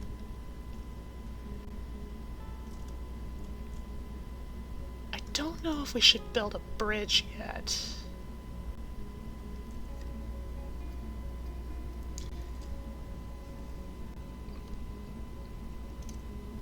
It's just I don't really know if there's anything really necessitating venturing onto the other side of the river.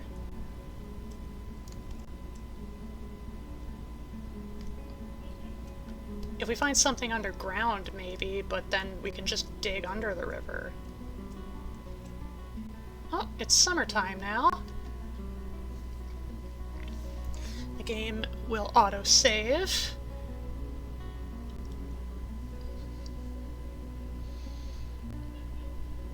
I am a little curious. I'm a little curious who qualifies best for... Oh, we have 3 different dwarves that have some leadership skills. Nothing's saying anything about their combat ability, though. I think we'll hold off a little longer on designating any military. I know of the dwarves we have, I think it's both Thumper and Watership that are probably the most capable in a battle. Thumper at a range, and then Watership at close range. At CQC.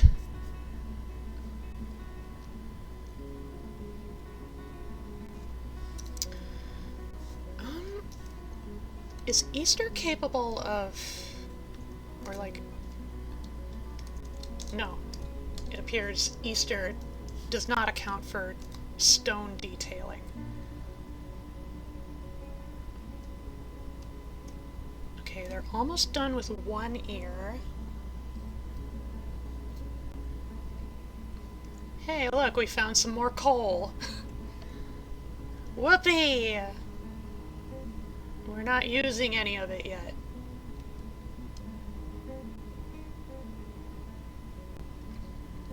I mean, it is fortunate that there is coal here, so that way we don't have to immediately rely on wood to make charcoal to fuel furnaces, but you know.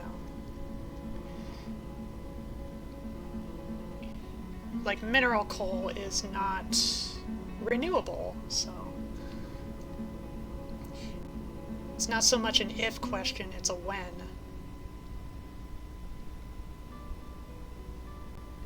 Yeah, once they get these ears done, then we can move on into actually carving the pit down.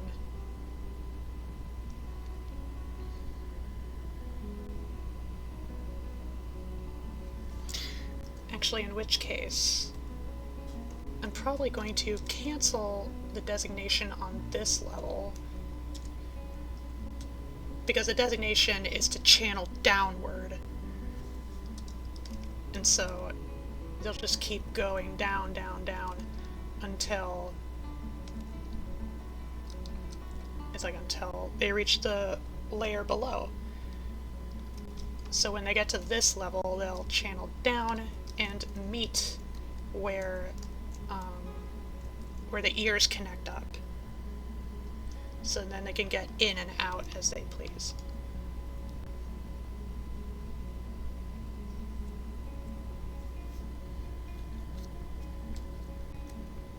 Oh wow, all that time they forgot that that spot was designated. Don't be getting sloppy, dwarfs.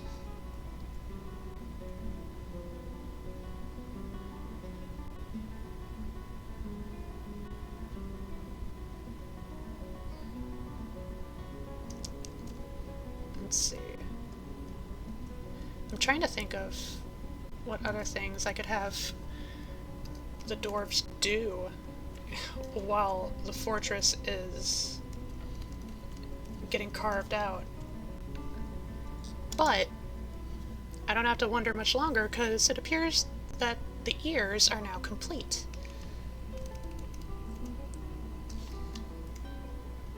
And now for what I would consider to be probably the harder part. I think what I'll do... Whoops. What I will do, just for the well-being of my dwarfs, we can start channeling this way, and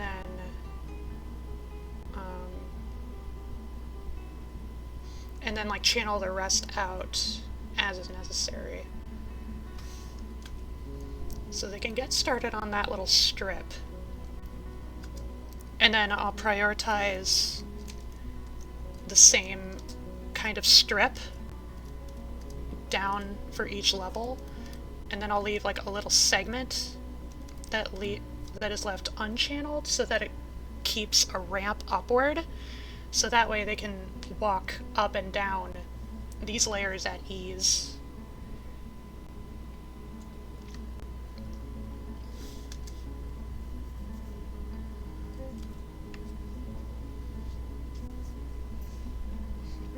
It's kind of hard for me to explain what my thought process is until like it's replicated visually. Yeah, so they carved out this little strip, and then I'll have them carve another strip into it, but I'll leave like these little bits so that it keeps the ramps up to the top of the hill so they can get out. In and out. And it minimizes danger, so... Okay, Tough Kevin is taking a nap.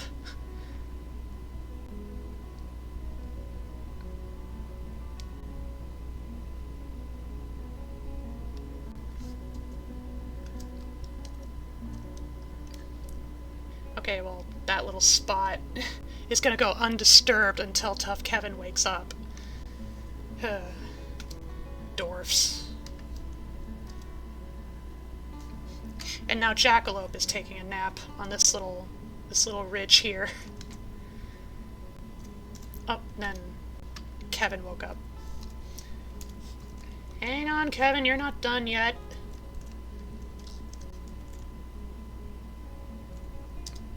Ah, it's so nice to be able to dig freely without worrying about any aquifers.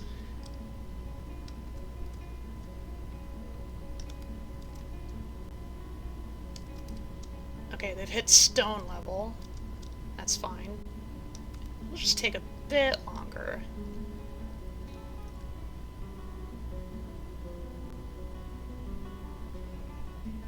Struck jet.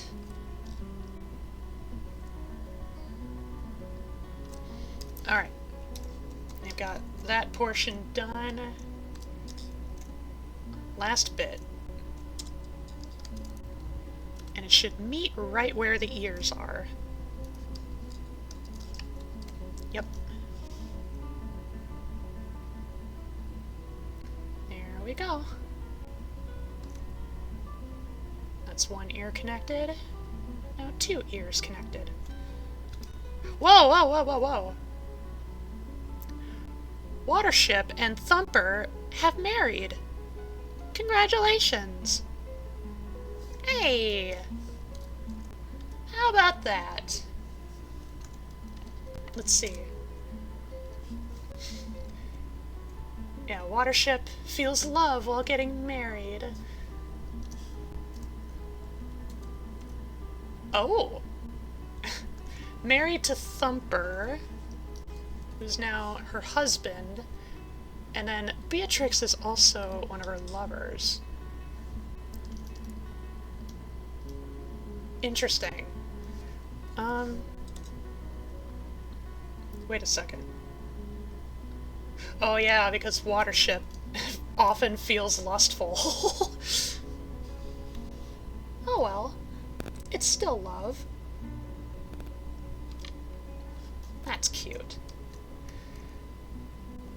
I would tell him to get a room, but I need to build it first. Wherever it'll be. Okay. Alright, so I'm going to cancel out these excessive ramps. They're kind of useless. All gone. Alright, so now we have an effective ramp going from this level, where the ears are, all the way back up to the top. Which means I also now have a means of reliably and safely channeling out the rest of this land.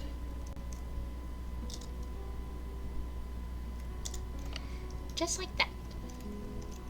And if we want to be safe about this, you know, prevent any cave-ins, then we have to go one layer at a time. We can't just designate them all at once. That's dangerous. And we've already faced enough danger today. Oh, we have some migrants arriving. Okay, that's a regular buzzard, not a giant one. Oh, look at that! Sarvesh, the doctor. They really could have used you earlier. Goodness grievance.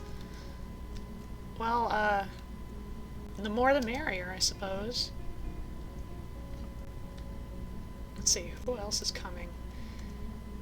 Oh, we have a peasant with no designated labor skills whatsoever.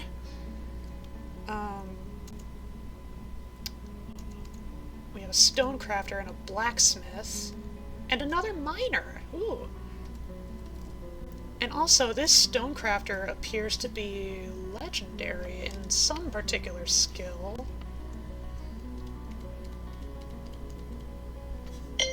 Extensive family. Also with some experience of both being trained and training others in some kind of skill. Okay, Maffle. Yeah, legendary stonecrafter. That's going to be very useful in, once we get around to actually, you know, building crafts to trade. Excellent, excellent. They wouldn't happen to be taking any livestock, would they? Piglet, donkey, and another buck rabbit.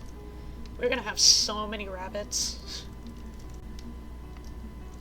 Now we have 2 males and 4 females. And the animals are scattering, probably because of the buzzards. Oh, wait. Oh god, we have so many children. Oh, we actually have 2 miners now. 2 extra miners. That's good. And then the peasant... A competent axe dwarf. Interesting.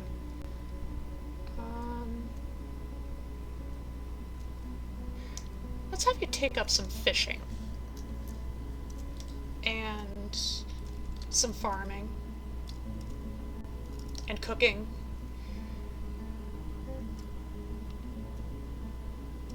Brewing doesn't hurt either. I'll give you wood burning later. Or somebody.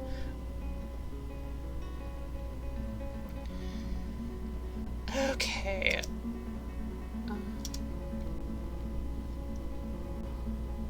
Yeah, it looked like there were only a couple of grazing animals that need to be put to the pasture. But how fortunate that we had a couple more dwarfs that are capable miners.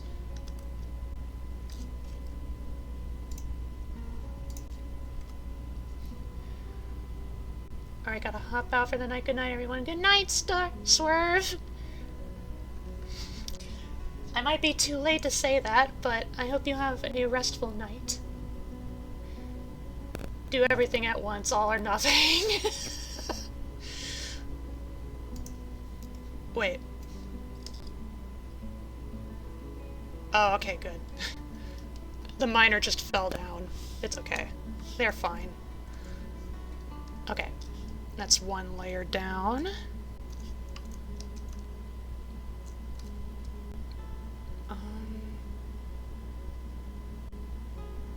Okay. Yeah, so then we also have to take along the ramps that are present on the same elevation, the same level as the bulk. So get rid of these little spots.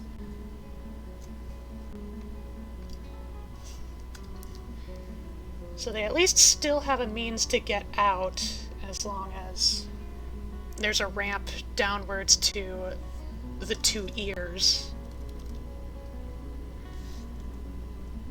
Just look at them go.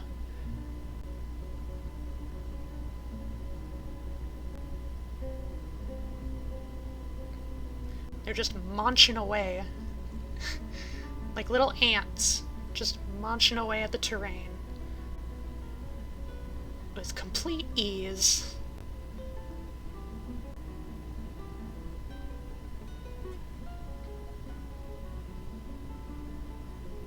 If you're wondering about the blue flashing, that just indicates the marked designations down below. Because like there's limited visibility when you ascend to upper levels.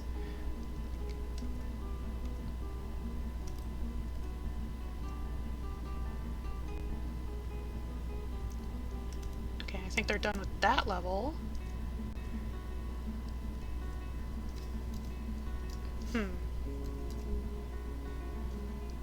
Just double checking, making sure no other migrants have come in. Okay. Carve these little bits out. Same old shtick. And then I think once this pit is finished, I might call off stream And I'm probably gonna keep playing, so that way the next time we bring up Bunny Fort, you'll get to see what marvelous changes have come in. And this time I mean it. Ooh, green tourmaline. And some aventurines. Tourmalines are quite valuable. We could set up a jeweler's shop, encrust some of those gems into our goods, make them even more valuable.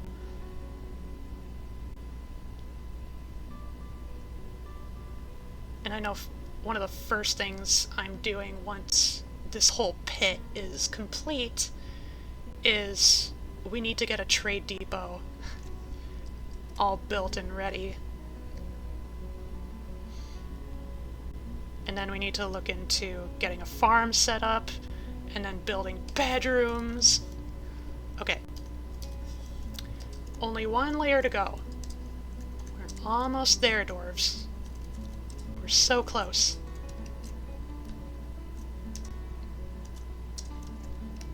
And I know it said we struck Shoral. Is that what those gems are there? Yeah. Shoral cluster. Are those red gems? Oh no, those are sardonyxes. Then where are the aventurines? Aventurines.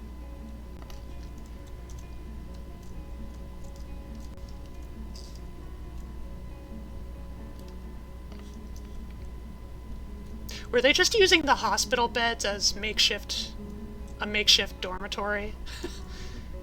Just to get some sleep? Valid, honestly. Beds are beds, it's what they're there for. They're there for rest. If you ain't resting on a bed, what are you doing? Okay. Almost there. We're gonna have to haul a lot of stone.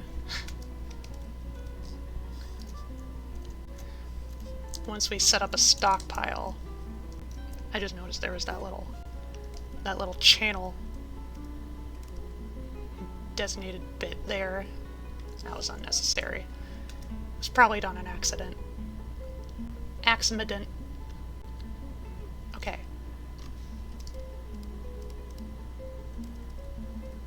That's it. And now we need to get rid of these ramps, because they serve no purpose. You should be able to do that right quick.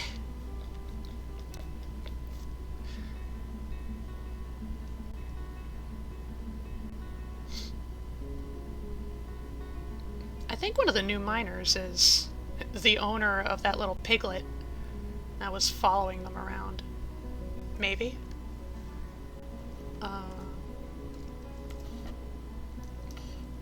Oh no, it was Kevin and Jackalope. Never mind. This miner, Bombwreck, is married to the blacksmith. And the Stonecrafter is their uncle. Okay, their pet is a chicken. What about you? Oh, a single father. Single father, with all these kids. Interesting. Something must have happened to, his spouse. Or lover. In which case it appears that, you know, they must have, left their lover for greener pastures, such as a bunny fort, and they are the ones who own the piglet.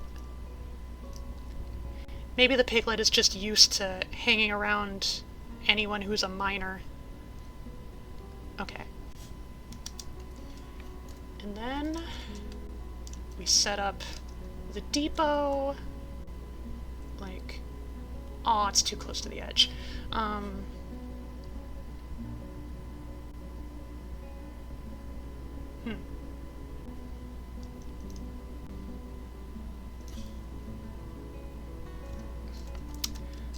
I'll put it like right... I'll put it like hugging right at the base of the ears. It can be made of shale, since it's all right there. Okay. And for now, I think that is where we're going to leave off. As I said, I'm probably going to play more off-stream. You know, just to prevent my lily pals from getting bored with all of the more mundane activities of running a dwarf fort. But hopefully, next time, I will be able to properly show you all the upcoming magnificence of Rabbit Abbey. I'm excited! I'm so happy that I don't have to deal with aquifers anymore. God. Avi stream is correct. Okay. Also, I am quite glad that OBS managed to not disconnect even once tonight. That makes Froggy very happy. I know it's been kind of a consistent problem lately, and I really don't know what's up. There's nothing really I can do about it. But I will take my good fortune when it comes. Anyway, I need to go to the bathroom, so let's get all of the usual stuff and stream stuff out of the way. I am going to plug all the socials. There we go. Had to wait for VStream to come, or Mastodon to come up. And VStream, I'm still looking into, well, no, I'm not looking into if I'm eligible anymore. Now, I'm just trying to think of what might be an appropriate time to try and implement VStream stuff into OBS so that I could hope to start streaming over there. I'm kind of thinking maybe after the holidays? Maybe? Perhaps. Oh, and one other thing. I mentioned that Wednesday this week I will be free to stream. Well, it's pretty much become a certainty at this point, because Friday I have other plans, so I won't be able to stream Friday. So look forward to whatever I get up to a couple of days now.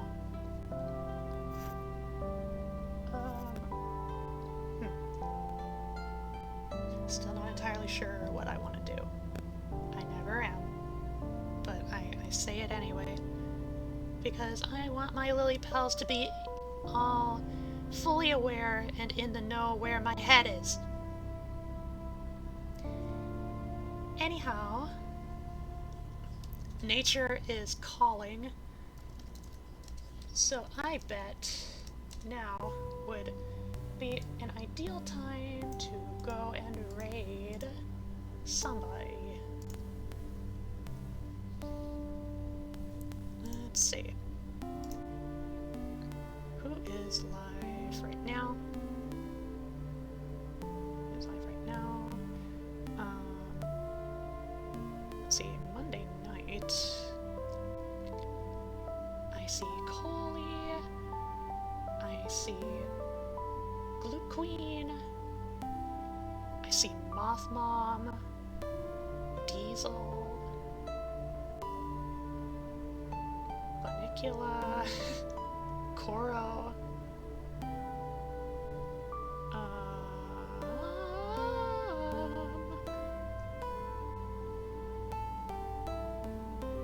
fleshy.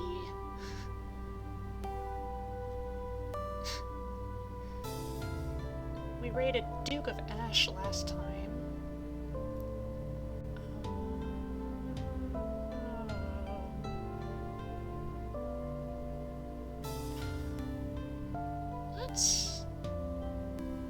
Let's go with Moth Mom. Let's raid our lovely Moth Mom.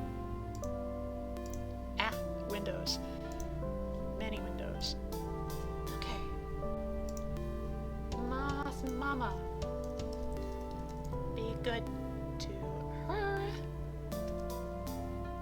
She's playing The Sims 4, and it looks like she's collabing with somebody. Oh joy. Let's go. My lily pals. Like I've been saying, I will see you all on Wednesday this week. It's a bit weird just because of other life stuff in my life. Also, you know, the American Turkey Day is this week. So it kind of jumbled all sorts of timey-wimey, schedule-y stuff. You all get it. I hope you do.